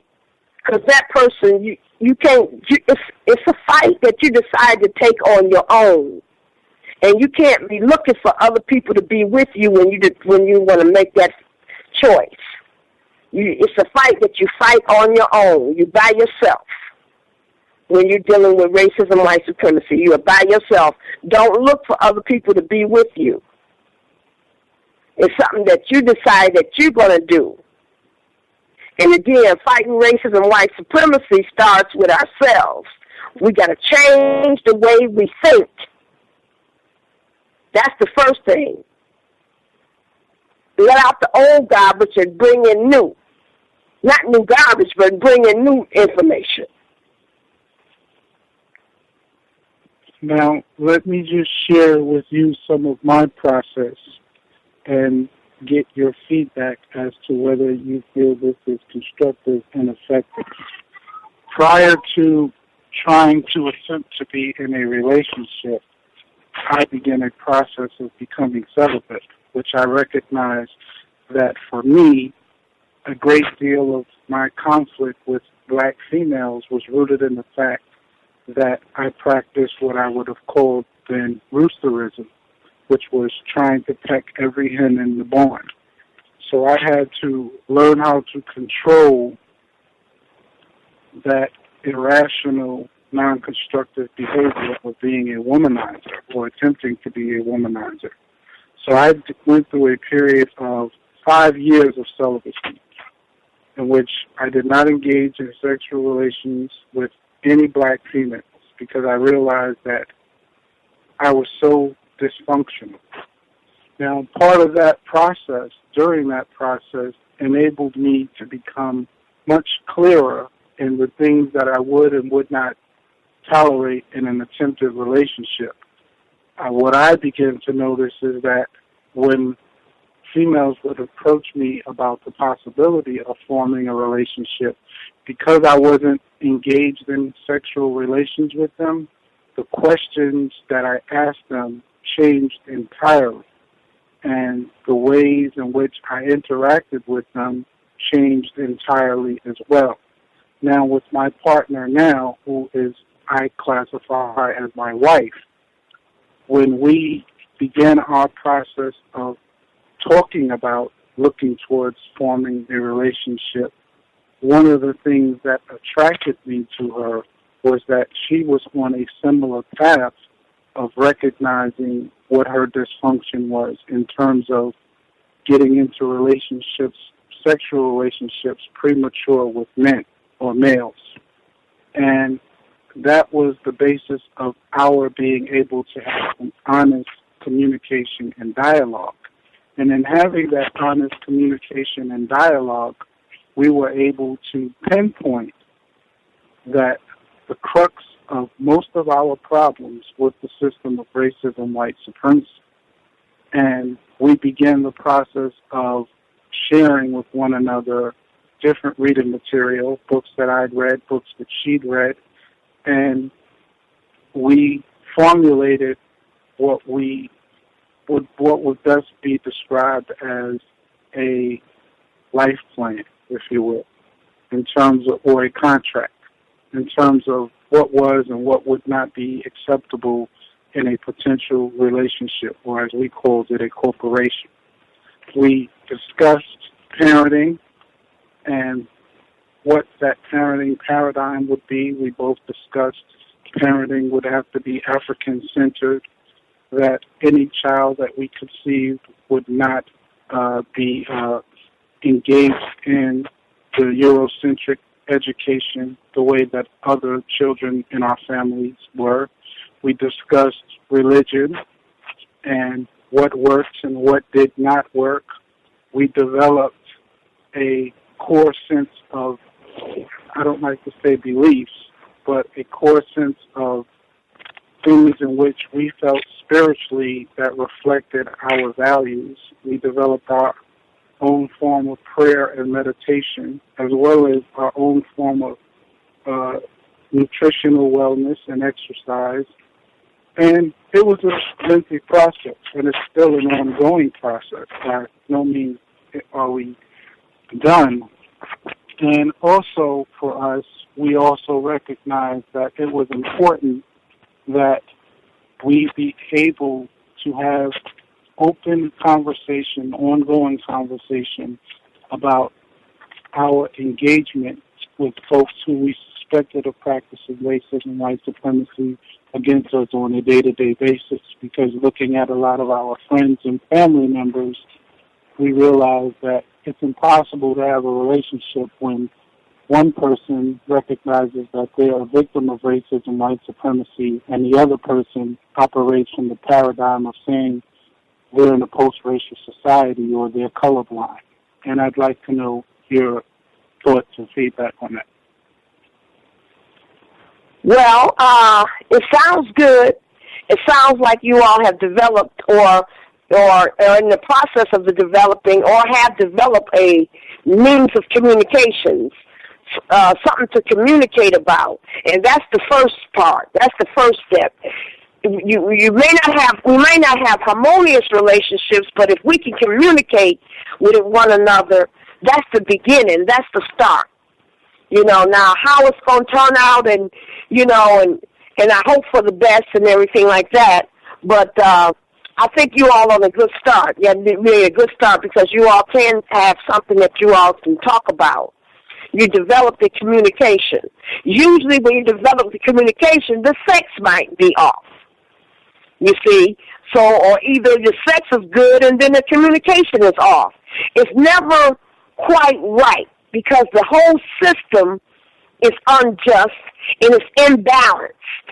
So it's never quite right, like it should be, because the whole system is off balance. We are off balance in the system too. But if you're eating healthy and everything like that, and trying to eat healthy and trying to communicate, you're doing about the best you can do under the circumstances. Thank you. All right, thank you. I think one of the other few folks who has published a book that deals with the horrors and traumas of being in bed with white people, the interracial con game. Pam, you can visit the website racismws.com, racismws.com. Pam, your line should be open. Hi, good evening. Thank you, Gus. I know I'm calling in a little late. Good evening, Ms. Tate, and good evening, Gus, and other listeners. I know someone had asked you a question a little while ago about did they think that sexual abuse could cause, a person, a black female in particular, to seek out interracial relationships. And I had heard that, I just wanted to touch on that real quick, if I could, and that was I've seen it happen in the cases of both black males and black females. I have a couple of female relatives who, one was sexually molested by her stepfather, and to my knowledge, she has never dated a black man, and in fact married a white man. And I know of a black male who had a very domineering mother, a very dysfunctional relationship, and he married a non-black female also. So I do think that can affect people, affects different people differently. But I have seen that happen.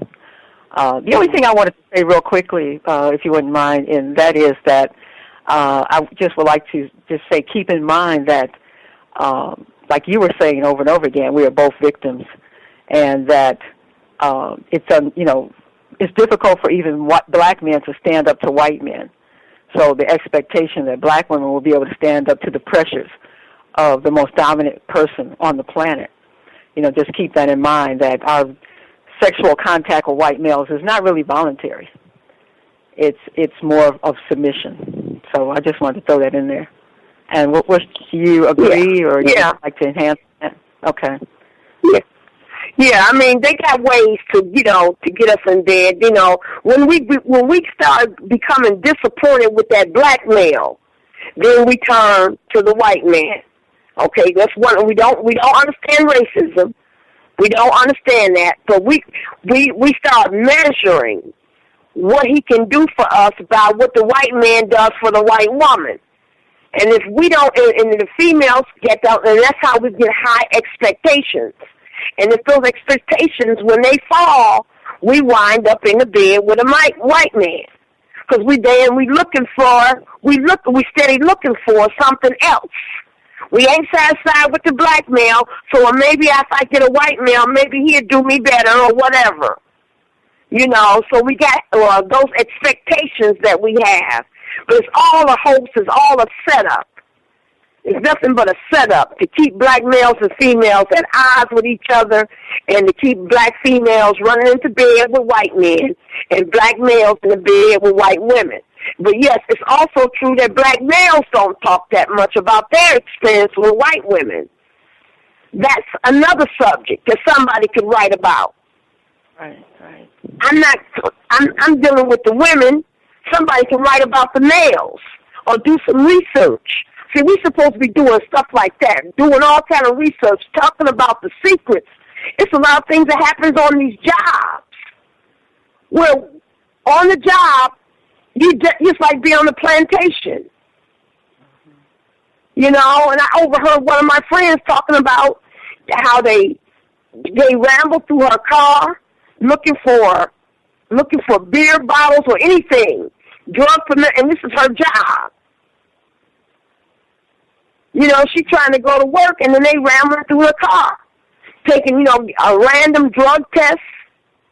And if they find something in her car, I mean, it's a whole lot of stuff that we need to be talking about on how white supremacy operates, especially on these jobs. And, of course, I dealt with in the bedroom. But it's a lot of stuff that happens on these jobs, too, that need to be talked about, wrote about, and things like that. I agree. I think we also need to build some empathy for each other. I think a lot of times what we go through as men, as women, we wind up being judgmental as though we're trying to find a pecking order. There is no pecking order. I'm a victim, you're a victim, you're no better off, no worse off than I am. And I think that it would be helpful to read a book by a black male who is, revealing the secrets the abuse that he's encountered. That might build more empathy on the part of black women towards black men. We might just see them more as victims than as traitors.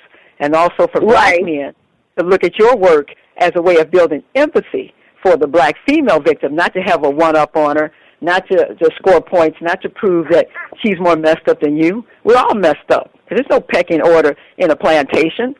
So I'm just saying that there needs to be more empathy, not this one-upmanship that I sometimes see. but more empathy, because if we can't build empathy, we can't do anything.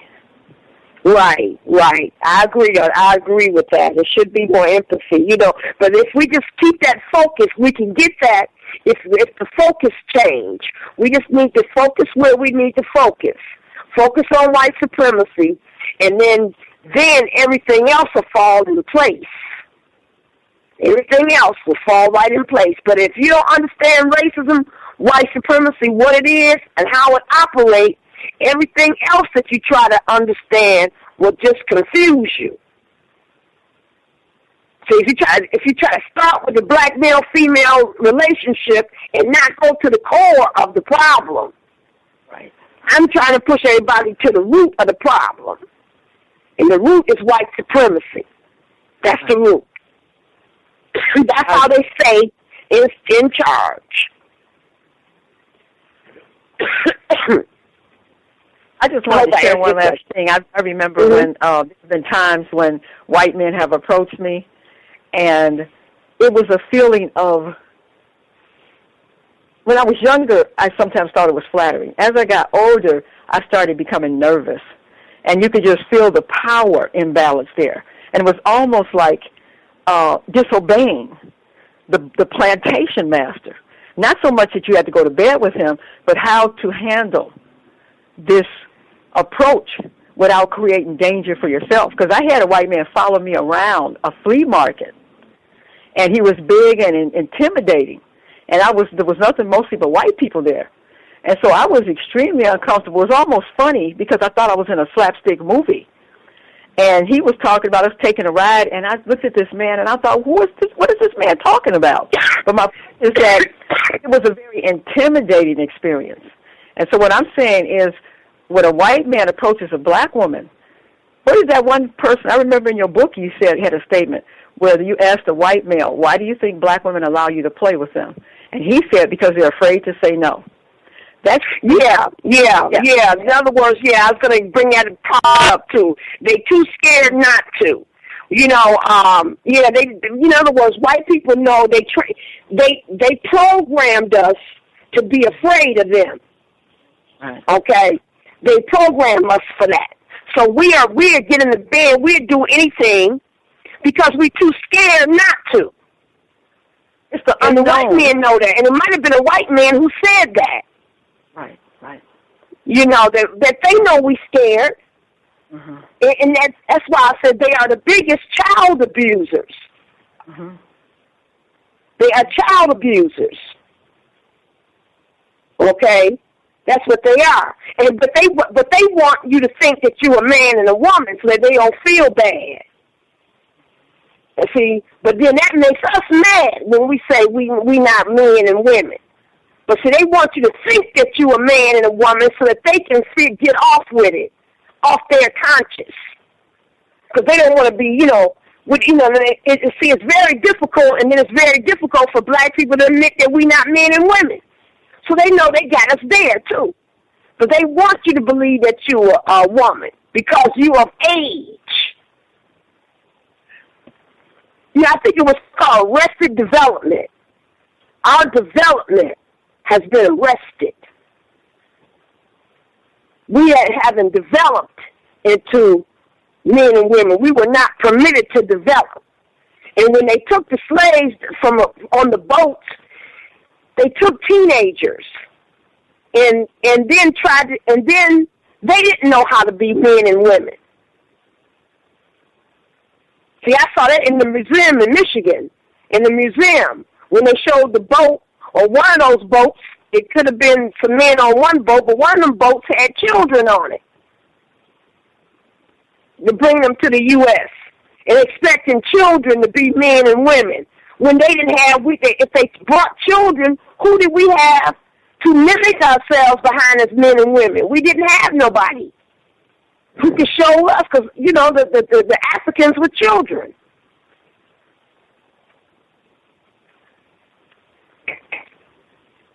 So, it's a lot. It's a lot. We just all we got to do is just change our focus. Right. I just want to share this too, because then I'm going to get off and mute my line. I saw this happen with a black male co-worker of mine, where this white female was pursuing him. And I have to just be honest with you. She was totally unattractive. I mean, totally. And he wasn't interested in her, but he wound up going to her house.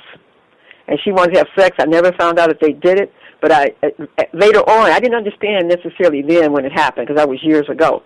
But looking at it now, I was like, he was compelled to go because a white person asked him. He didn't really want to go. He wasn't interested in her, but he felt compelled to go to her house. And she knew the power she had, because she admitted it to me one time and said she knew she got away with murder because she was white. She told me that to my face. So knew See, sometimes they will admit the truth. Right. But most of the time they're going to lie. But sometimes white people, every once in a while, they will tell you the truth. She took advantage of a boy. That was a boy. And she wanted to have sex with a boy. Mentally, he was a boy. Physically, he was more like a man. But mentally, he was a boy. And that's what we are. Mentally and physically, we two different things, you know. Our development was arrested. Okay? So mentally, we are children and compared to white people. That's why I say they are the biggest child abusers. Now, she had sex with a boy. Mentally, he was a boy. And he felt compelled because he felt overpowered. He felt overpowered. So he felt like he should submit to her. Right. And we are overpowered. That's why I say talk to him. If you're going to talk to a white person, talk to him by telephone. And we can do the same thing with the black males. We learn to get to know somebody before we take off our clothes. That's all I'm saying. We got to get to know people before we take off our clothes. I'm talking to the black females. And the black males should catch on too. But we don't know who we going to be in the bed with. I talked to 13 different white men who all wanted me some kind of way or another to be in the bed with them. And I kept all of them over the telephone when they came at me. I kept all of them on the telephone. Now, I did have some help because Mr. Fuller was there with me as I was interviewing. And he was telling me what to do, too. Talk to him by phone. Don't meet him out there. So he was there helping me, too, see? Because I was quite young. I didn't say I was going to do that, but I was doing research. And I kept them all over the phone. And then I got a chance to see who I was with or who I would be getting with if I was to leave out that apartment and meet one of them somewhere. Because I asked questions. Asked a lot of questions. And that's how we learn to find out who we with. And I say do the same thing with black males. Talk to them over the phone. Find out who you with. Talk to them for weeks over the phone. Because eventually you're going to get into an argument. Then you see who you with. You know?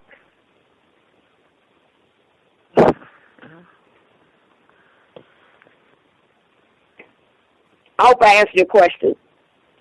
Yes, you did. Thank you so much. You really, good information. Thanks. All right. Thank you. Right on, Pam. I want to check 1804. I just wanted to ask, since the job was brought up, and I too think that is extremely important. And you talk about in the book some of the black females having to deal with white people on the job and even some of the sex stuff coming up on the job. What suggestions, what recommendations would you give to black females who work with white people and they are being sexually harassed on the job and they're having that same difficulty? Because it is one big plantation called Earth, and the same power dynamic of being afraid of saying no or responding and upsetting that white person, which might potentially cost them their job. What suggestion would you give to black females to deal with that sexual harassment? Yeah, if they just have to make notes of the date and the time, and just keep notes. And then one day they might be able to present that in court, but they have to just keep records of stuff and pass those records down to people. We got to learn how to get information out. If they come up with something on the job that's different, like as they stack you, like they call it stacking and inching. You know, they stack a lot of work on you and they expect you to do it, you know, in a certain amount of time. You're supposed to write all that down and share that information so we can learn how to counter that the next time it happens. So write down the dates, the time, just keep notes for them. And then, like I said, you know, if you keep enough good notes, you might be able to have a case, bring a case against somebody. But we got to keep good notes. Documentation. I've heard that consistently on the job, especially documentation. Yes. 18. And you never know who you might be able to present it to at one day in time, you know. And but right now you got to keep your job, but ain't nothing gonna stop you from taking notes on what happened today and what time it happened, what day it happened, and what time it happened. You know, you just keep notes. Because you do have to keep your job, and you got to submit to white supremacy one way or the other, you know, because they do have control over our survival. But it doesn't mean that we are powerless, but it doesn't mean that we can't do we can't do something about it. Something can be done. Absolutely. 1804, did you have any questions? 1804? I do not. Thank you. I know. I will double check. I will double check before I get my other questions in, the folks that are on the line. Did anybody have any other questions they wanted to get in? I think we hit everyone. Make sure anybody, they had another question they wanted to get in. S. Princess, caller in Florida, do you all have any other questions? I did have a question, Gus. Yes, ma'am. I wanted to ask, I had just recently found out that my nephew is engaged in, engaged in a tragic arrangement. He's only 17, but I think more or less he's doing it out of spite for his mother, and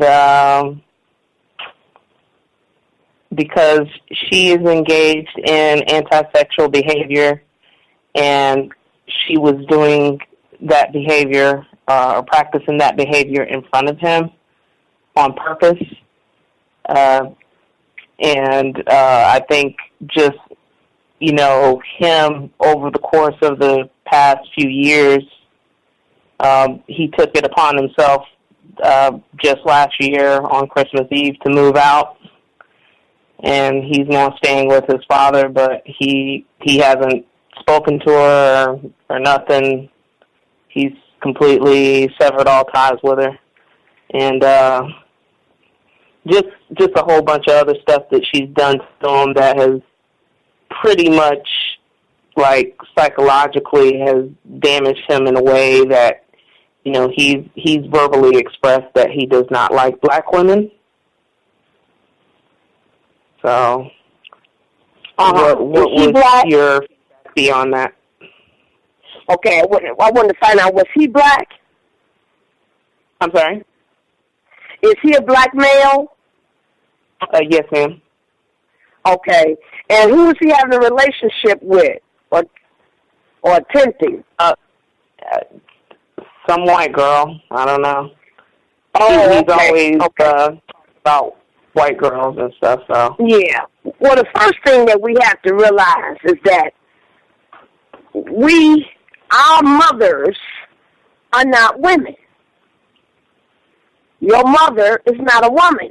And they go to expectation. We expected her to be a woman. Mm-hmm. Okay? We are not men and women. So his mother, if she's a black female, she's not, no matter what age, Now, when they do get older, when we get up in our 80s, we do say that we respect the elders and say that they are ladies and gentlemen. Okay, we call the older black ladies in their 80s and 70s ladies.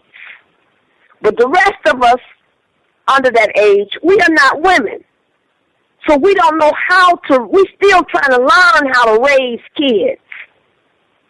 And we ain't been raised, so we're busy trying to get our groove on. And we got kids, and we still trying to get our groove on. See, we're not men and women. We are, that's the first thing. So you have to forgive. They're going to have to learn to forgive. Once we put everything in perspective, we get white supremacy in the perspective and get the right focus, we will learn to forgive each other. But it's not going to happen until we focus on racism, white supremacy, because that's where all this mess is coming from. Until we focus on the root cause of it, it's not going to happen. But we will have sympathy and empathy for one another once we all stop blaming the black woman, because she's not a woman. The mother is not a woman. She's still trying to get her groove going on. But the focus got to be on white supremacy, and then we'll probably, after we find out where it's coming from and focus on where it's coming from, then we can forgive and let go and all that stuff of one another.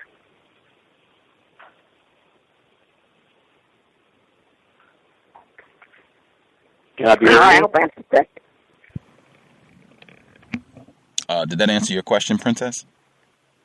Yes, it did. But I just know, for me personally, I have a hard time forgiving people. I'll just be honest. That's something I got to work on. Because you're focused. Yeah. If you have a hard time forgiving another black person, that's because of the focus, that you still don't quite understand racism, white supremacy. That everything generates from that. They want us to be mad with each other, fighting each other, a lot of chaos and confusion among the black people. That's what they set out to do, and they're very successful at it. They are very successful. See, they operate in groups.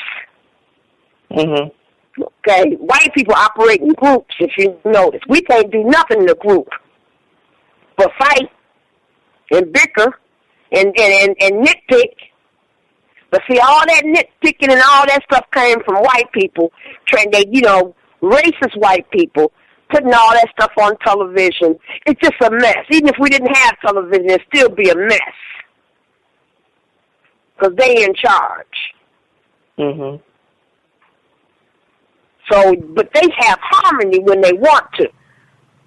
Now, I notice when they doing something constructive, they go out and clean up the neighborhoods in a group, or be a group of them. They going out in a group, big nice group, and they going to clean up the neighborhoods. Especially in my area, when I'm in Michigan, I see them coming in groups and going into the black people's neighborhood and cleaning up. You see how they can get stuff done in a group, and there ain't nobody arguing. They're going to clean up, and they operate us, okay? Because they got us all messed up. But the one thing, like I said, is they keep their focus on black people. So if black people just, stay quiet and wrote everything down, that would mess them up.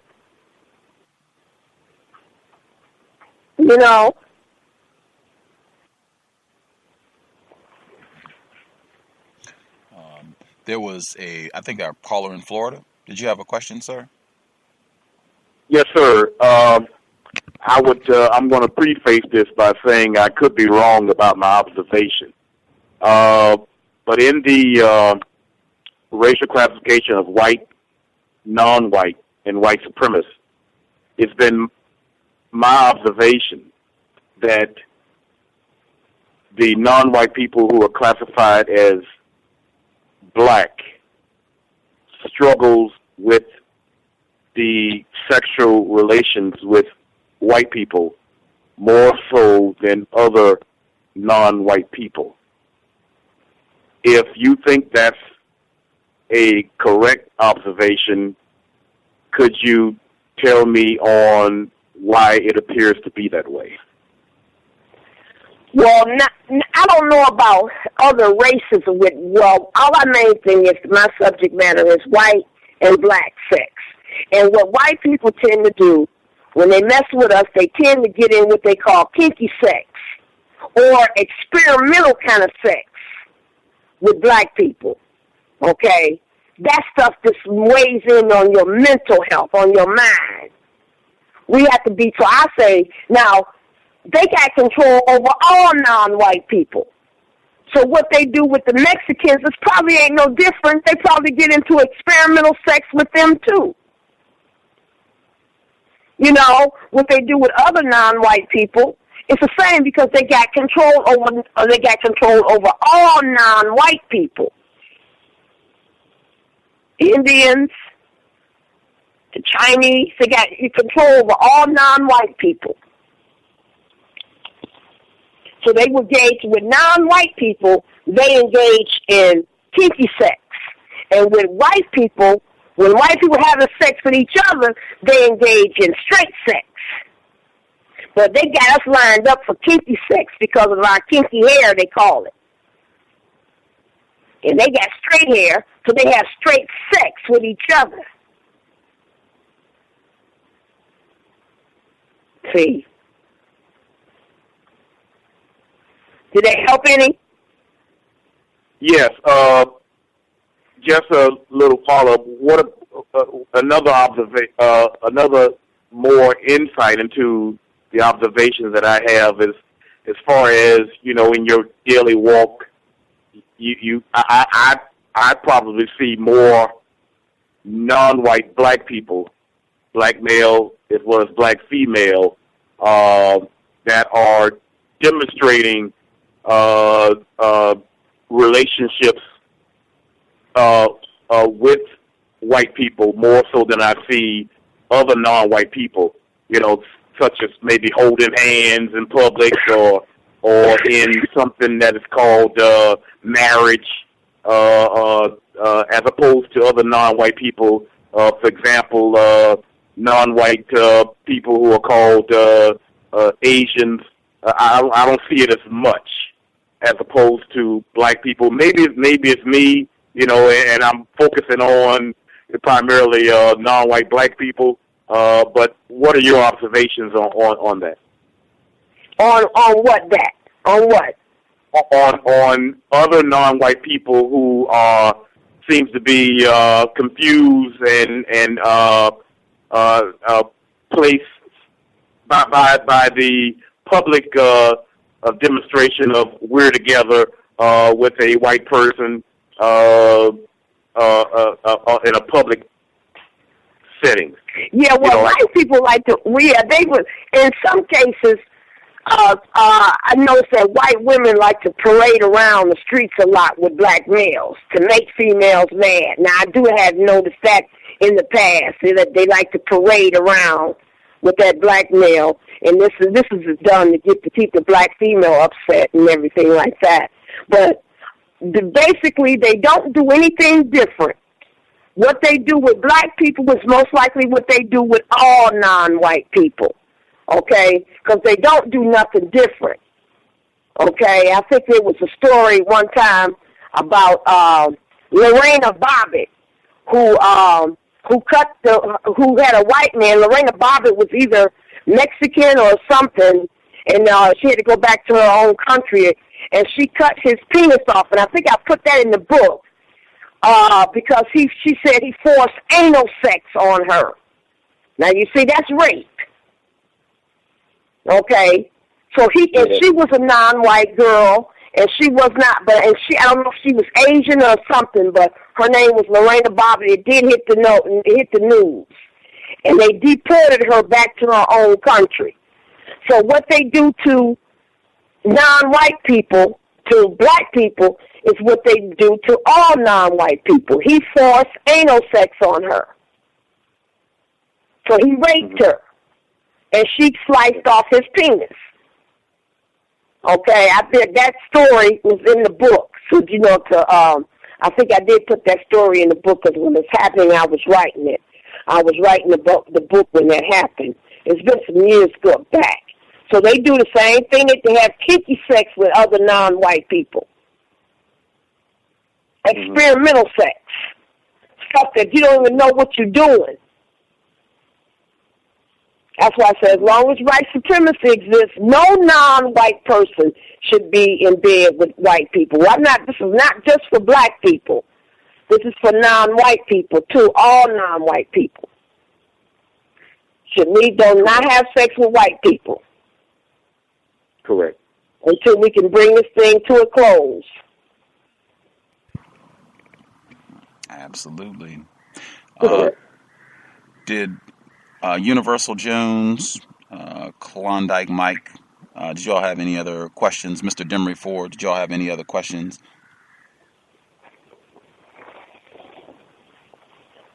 I have comments but no questions, but I can wait if we're going to speak later. We are not. Okay. I'll pass. Just go on. And other folks that dialed in, you should not hang out till the last minute. If you have a question, you should get your hand up. Anything you want to ask Miss Tate about her book, Pieces of a Puzzle, the one thing black females will not talk about. The number to dial, 760-569-7676, and the code is 564-943#. Press *6 if you have questions. Everybody's good? Any other questions? I had one more question. Right on. Go ahead, sir. I've noticed that black women having sex with white men and keeping it a secret. I'd like for her to speak on that. Why was it necessary to keep the secret, and what motivated the desire to keep it a secret? Well, I had said that in the beginning. I can go back. I said we do not discuss the sexual affairs of white men to anyone, and that's because the research revealed that we have been raped or robbed, and in some cases we put it in the back of our minds because we've been traumatized, and it's in the back of your mind. But when it surfaces, since we don't talk about it and had no therapy, we don't know exactly what to do. We might do drugs or whatever to escape what happened. But we tend to bury those experiences after we have been with white men. It wasn't about nothing, something like that. I think that was something I said. And the girl asked me, well, how was it? And it wasn't about nothing. Okay, and that means I had put it somehow. I had put it in the back of my mind. So we don't talk about it because some of the things that we're doing, it's disgusting. You understand what I'm saying? Yes. Yeah, and then we've been robbed and raped. So that's traumatized. We traumatized. And and they say that children, when they've been traumatized, they put it in the back of their minds. They try to get through it or get past it. But what happens is it does surface. Okay. But it don't stay Can I back ask there. a question about that? Well, yes. Okay, considering that premise, we know within the last 2 years there's been a very popular show that a lot of black females watch, the show Scandal, and that show's premise is Kerry Washington, black female, is engaged in having sexual relations with a white male who is the so-called president, and disproportionately a number of black women tune into... Wait a minute, he went out. I can't hear him. Can you hear me? If you could speak up. No. If you could speak up, S. Dot, that would be helpful. Okay. What I was saying is that there is a show which is called Scandal, which a number of black women watch every week with Kerry Washington. Can you hear me? I can't hear him. He's too low. I can't hear him at all. Oh, wow. I could hear him that time. I don't know if you want to say the full question, S. Dot, and if she still can't hear you, I can repeat it because I can hear you pretty clearly. So if you want to go ahead. Okay.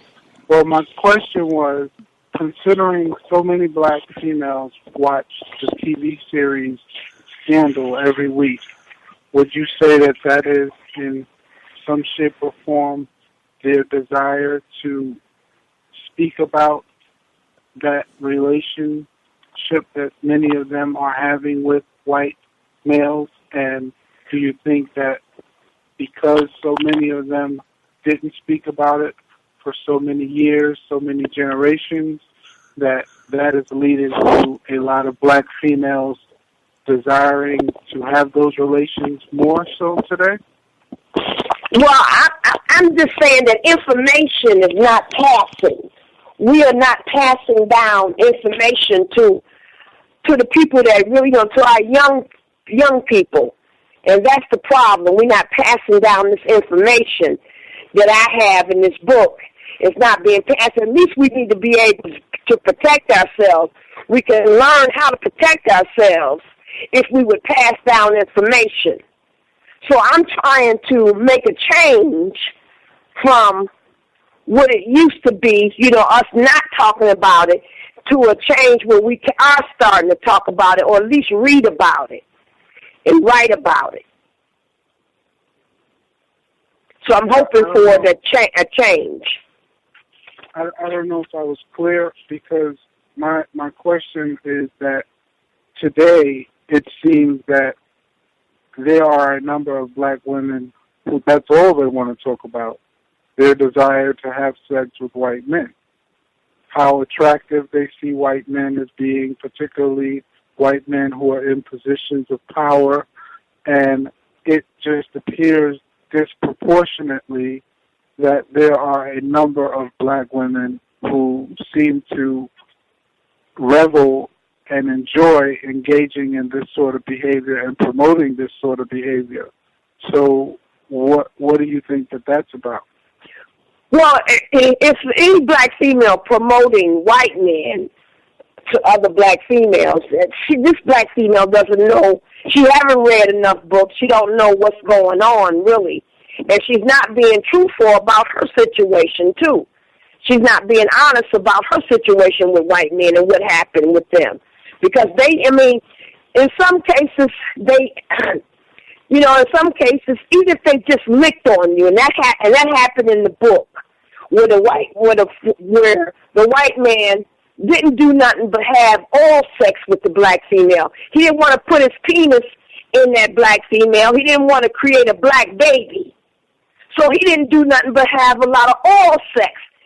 And having a lot of oral sex and never giving her the penis confused her.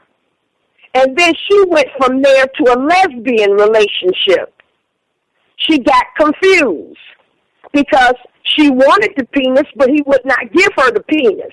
He just kept licking on her. You see? So that made her confused. And so from there, she went to a lesbian relationship. So I don't know, in terms of black females promoting white men, I think that they just don't, they looking at what he can do for her. And that would be why she's promoting him, because they are men. And, of course, girls are attracted to men. Black females are, in some cases, are attracted to white men because they are men. But what they do in the bedroom, you know, with us, is they engage in experimental sex with us. And I'm saying stay away from the experimental, stay away from having sex with white men, period. Because that's what they engage in with black females. They engage in with experimental sex with non-white people. And a lot of the stuff affects you mentally, too.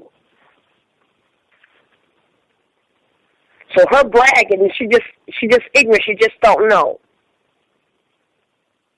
She's probably looking at more like what he can do for her. And they can do certain things that black males can't do.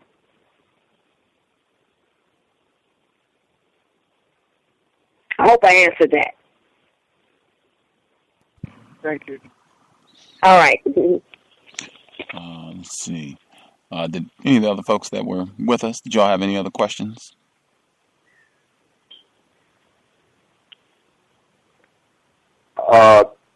Is someone talking to me? I was just checking with the folks on the line. If you had a question. No, no, not 2658. No, sir. Right on. I have no more questions, Gus. Thank you. Right on. Great. Okay. I wanted to ask before we close out, and again, the book Pieces of a Puzzle. You can get it online. If you get confused, if you're having trouble finding it, feel free, shoot me a message. It's on Amazon. I wrote a book review there. You can check out the book review. You should be able to easily nab a copy.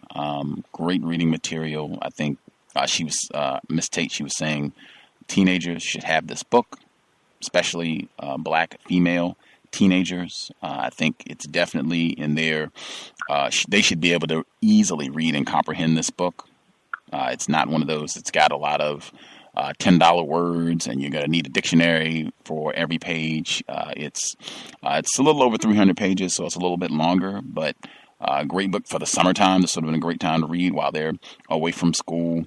I would definitely say get a copy and encourage them to read through it, look at the story. And its stories should be something that can kind of draw them in and get them to get a better understanding of what this is all about. Two questions I wanted to ask before we wrap things up.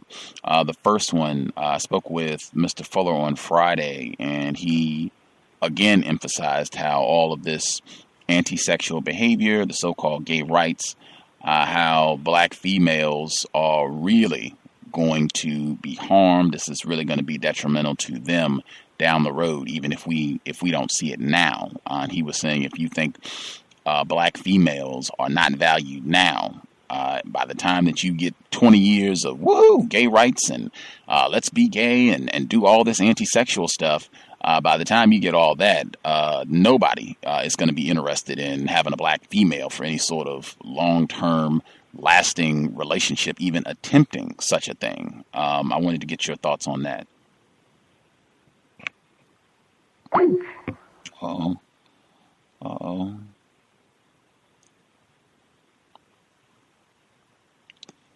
Damn it. Miss Tate got disconnected. I will see if we can bring her back right now. Sorry about that, gang. Hang tight. Okay, dialing Miss Tate back now. You have reached the voicemail box of 313. We'll give her a second or two. See if she gets back on. Arg. I was going to take a commercial, but since we are not doing talk time, I'll try again. I'll give her a couple seconds, see if her phone died or what have you, and see if we can dial Miss Tate back. Universal Jones, did you want to make your comments since we have a few moments while I wait to get Miss Tate back? Sure. I was going to just concur with her when she said that racist woman teaches black males how to rape. Unfortunately, I have a cowbell situation in my background, and that has been my unfortunate experience. The other thing that I was going to bring up was Manning Marable's book on Malcolm X. That kind of led me to the question I asked her about black males attempting counter-racism and how that takes away from relationships. In that book, Manning Marable talks about how Malcolm X, his dedication to combating racism affected how he parented and how he or attempted to parent and how he attempted to have a constructive relationship with Betty Shabazz. So that's kind of where my question stemmed from, and I was wondering if anyone else has read that book or got that out of that book or heard about it. So. I need to read that book. I have heard about it. We talked about it before on the program, but I have not read it yet. That would be another book that I would read with great suspicion, even though it's a victim of racism who wrote it, just because of some of the other things that are suggested and said. And that's another book based on how white people reacted. I think Amy Goodman ranted and raved about it and what a glorious publication it is. Just based on that and what I know about the system of racism, white supremacy, that I would read it very carefully. Not that, I don't think it has constructive information, just based on the system and based on my suspicion of white people. Anything that they promote and celebrate, it tends to support their system. But, I thought Miss Tate's response was fantastic on that one. Like, if that's the adventure that non-white people are going to take, black people specifically, that is exactly what we should be doing, combating, replacing white supremacy with justice. But I will definitely take a gander. Before I make an effort to ring her back, did you, I guess based on your reading, did it make sense what he was positing about this is, quote, I'm sure he didn't use the term adventure, but this is an adventure to distract from being the best father you could be, being the best husband you could be, given the circumstances of white supremacy? That's kind of what he was alluding to, that he was so wrapped up in his work that he was not really there for his children. I think that was what some of the backlash was, besides the anti-sexual allegations that were in the book. And it talked about, there's a photo that floats around with him and Muhammad Ali and their daughters. And he talks about that was a trip that was, they took down to Florida, I think, during one of Muhammad Ali's fights. And how that was like the first time in a long time that he actually spent time with his kids. He brought his wife down there. So, I don't know, it was a pretty big chunk of the book that they focused on that. And he kept hinting at how he was so dedicated to liberation that he wasn't dedicated enough to his actual family. And that's what racism does. I mean, that's what it did to me. You mentioned my anniversary. We haven't celebrated much because my attempted wife has been summoned to the plantation. So that's kind of where we're at. Yeah. So, but that's what we're dealing with. I mean, I think that we can attempt to have healthy and constructive relationships, but they'll never reach the potential that they can be. And, that's what Mrs. Tate kind of alluded to this evening. So that's pretty much all. Right on. I'm going to read that book. She's been saying that the whole program. Read. I'm going to read that book just because I think it's important to know. White people spend a lot of time talking about and promoting that. Where after the author died, too, that's another reason why I would read that with great suspicion. I will attempt again. Forgive the ring. See if we can get Miss Tate back with us.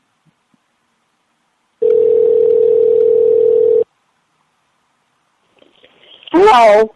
Greetings. We got disconnected. All good. Yeah, it got cut off somehow. All good. I will repeat the question I was trying to ask when we lost you. When I spoke with Mr. Fuller on Friday, he said that all of this promoting of anti-sexual behavior and gay marriage, gay rights, LGBTQI, and whatever other letters they've tacked on, he was saying that ultimately this is going to have the people who are going to feel this the worst in the long run will be black females. And he said that if you think black females are taken for granted and devalued now, given 20 years of this, promoting and celebrating, encouraging anti-sexual behavior, it's going to be even worse for black females, and even fewer people will be interested in attempting any sort of lasting, committed relationship with a black female. And I just wanted to get your comments on that. Yeah, I think it's devastating on both ends for the black male and the black female, this anti-sex movement like it's right now. I think it's hard on both ends. I don't think it's just with the black females, but I think it's with the black males too.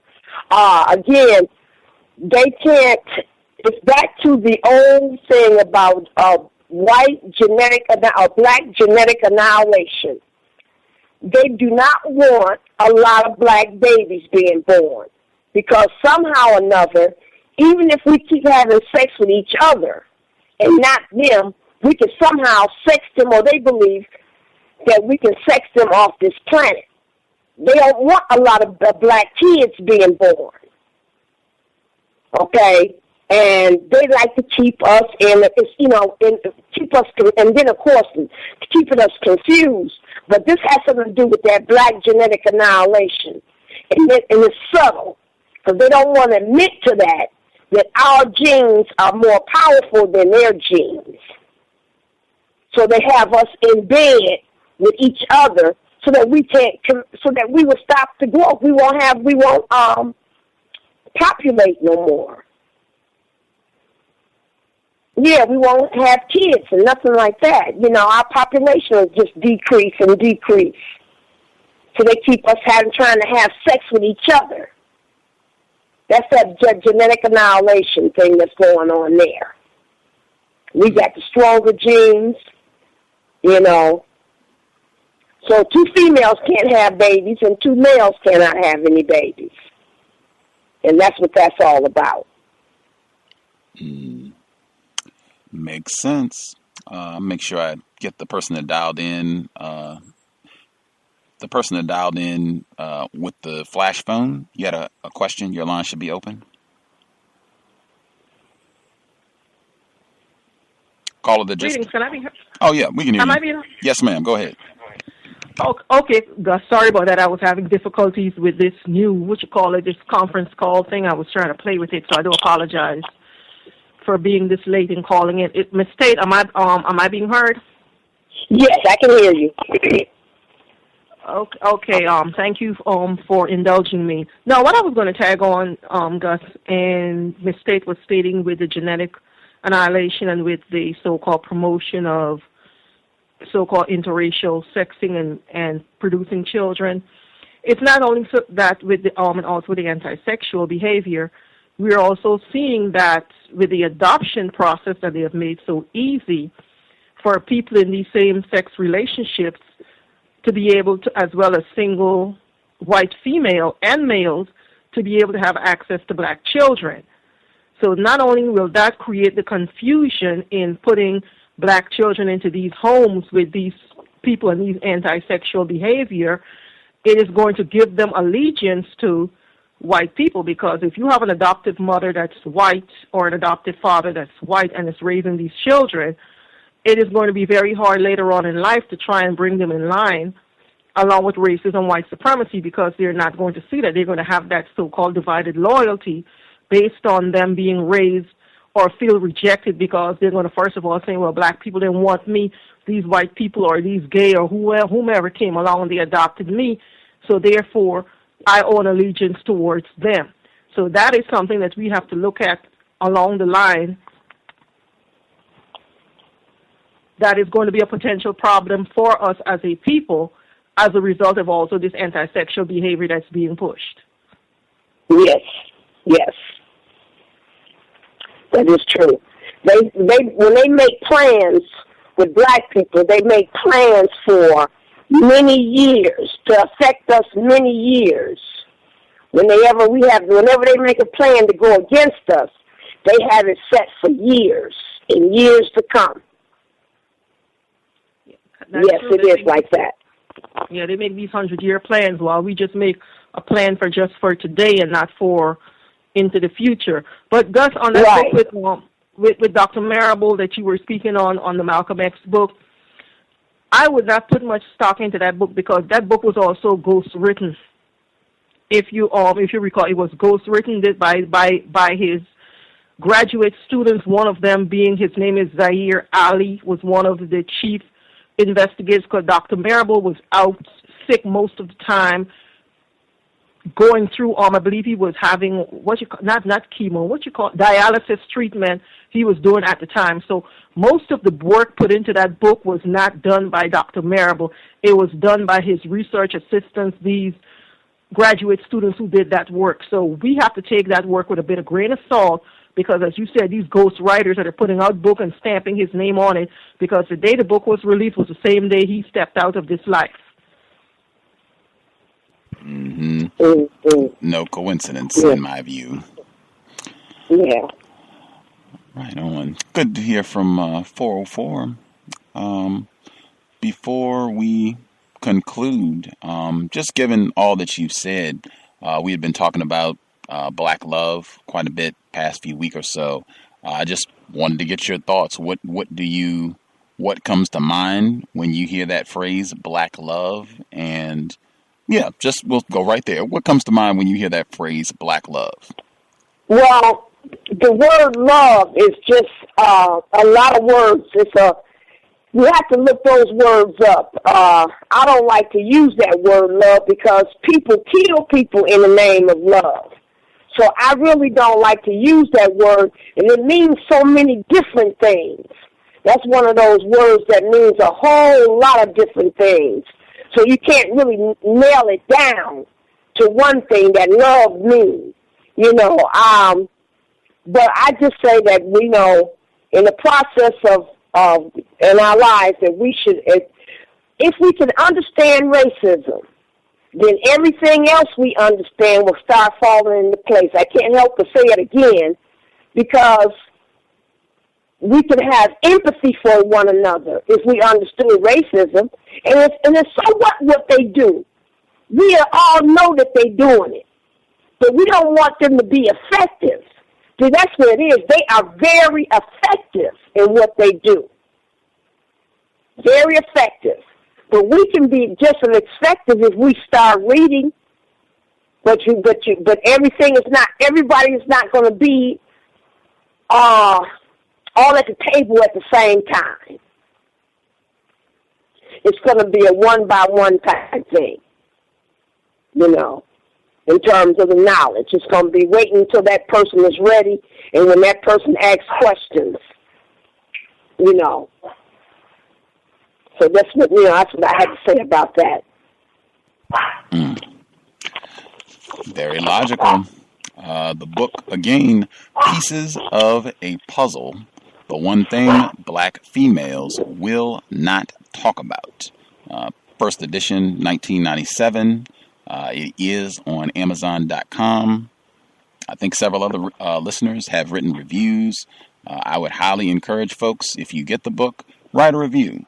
I think Pam has talked about that on a pretty regular basis to help black people who are writing constructive material. If you think the material in this book would benefit other victims of racism, help them become less confused, and help keep racists out of their bedroom, help to keep us from having to attend any god-awful interracial marriages, quote unquote, then definitely write a review. If you have a blog, you can put it there. You can put it on Amazon and other sites to help get the word out, help promote what I think is very constructive material. Again, Reneathia Tate, Pieces of a Puzzle. Anything you want to say before we wrap things up, Miss Tate? Nothing more than I want us to get focused. That's all. Focus on white supremacy. That's all I want to say. If we can just change our focus instead of being on each other, girlfriends on girlfriends, if we can just change our focus to white supremacy, then everything else will come in place and we'll feel a lot better. Ashe. We will be back on Tuesday. Racist suspect, Sam Durant. That's why I love having white people on the program, because I feel like at worst, if an argument breaks out, if something goes down, it is focused in the correct direction. The problem, racist man, racist woman, racist child. I never mind when the sparks fly when we have white guests on the program, because these are the folks that are causing the problem. We should be angry with them. That will be Tuesday, 8 p.m. Eastern. And you can see the photo. I put it on my Facebook page where his art, I'm telling you, his art, you can go to his website. I think it's his name, samdurant.com, where he has this huge neon sign that says "End White Supremacy." And he had this on display at a black party. And I think this was the week of when Trayvon Martin's killer was acquitted. I think this was the week that they had this party, and it's huge sign. And I even did some research. I think that he took this sign. It was from the 1960s during the so-called civil rights movement. It was a sign that a black person had during one of the demonstrations. And that even surprised me, because I have a minor in African American studies, and I've read a lot of books. I've seen a lot of films and photographs from that period. I've never seen a protest sign that said "End White Supremacy." They all said racism, racism, racism. I've never seen a sign from the 60s that had white supremacy on it. But he went back, showed the archive, and black person holding a sign that said "End White Supremacy" from the 1960s. So tune in. Like I said, hit his website. He has most of his work, most of his art is dealing with racism, white supremacy. He'll be here on Tuesday. Looking forward. I will definitely ask him if he has sexually sewered a black female or a black person, period. I am curious to know. Always a pleasure to have Ms. Tate on the program. Anytime that you would be interested in speaking with us, we would love to hear from you, and I hope listeners will get a copy of your book. Always have to thank Pam for Ms. Tate because she worked tirelessly to get the contact information from Ms. Tate. I think it took about 1.5 years for us to be able to get an email address and get in touch with her, and it has been fantastic. Third time having her on the program. Anybody want to do the prayer to wrap things up?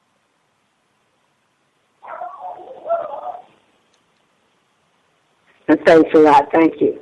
Thank you. We really appreciated it, Ms. Tate. We want you to enjoy the rest of your evening. Okay, thank you. Bye-bye. Thank you. I will take that as a no. I will do it for us.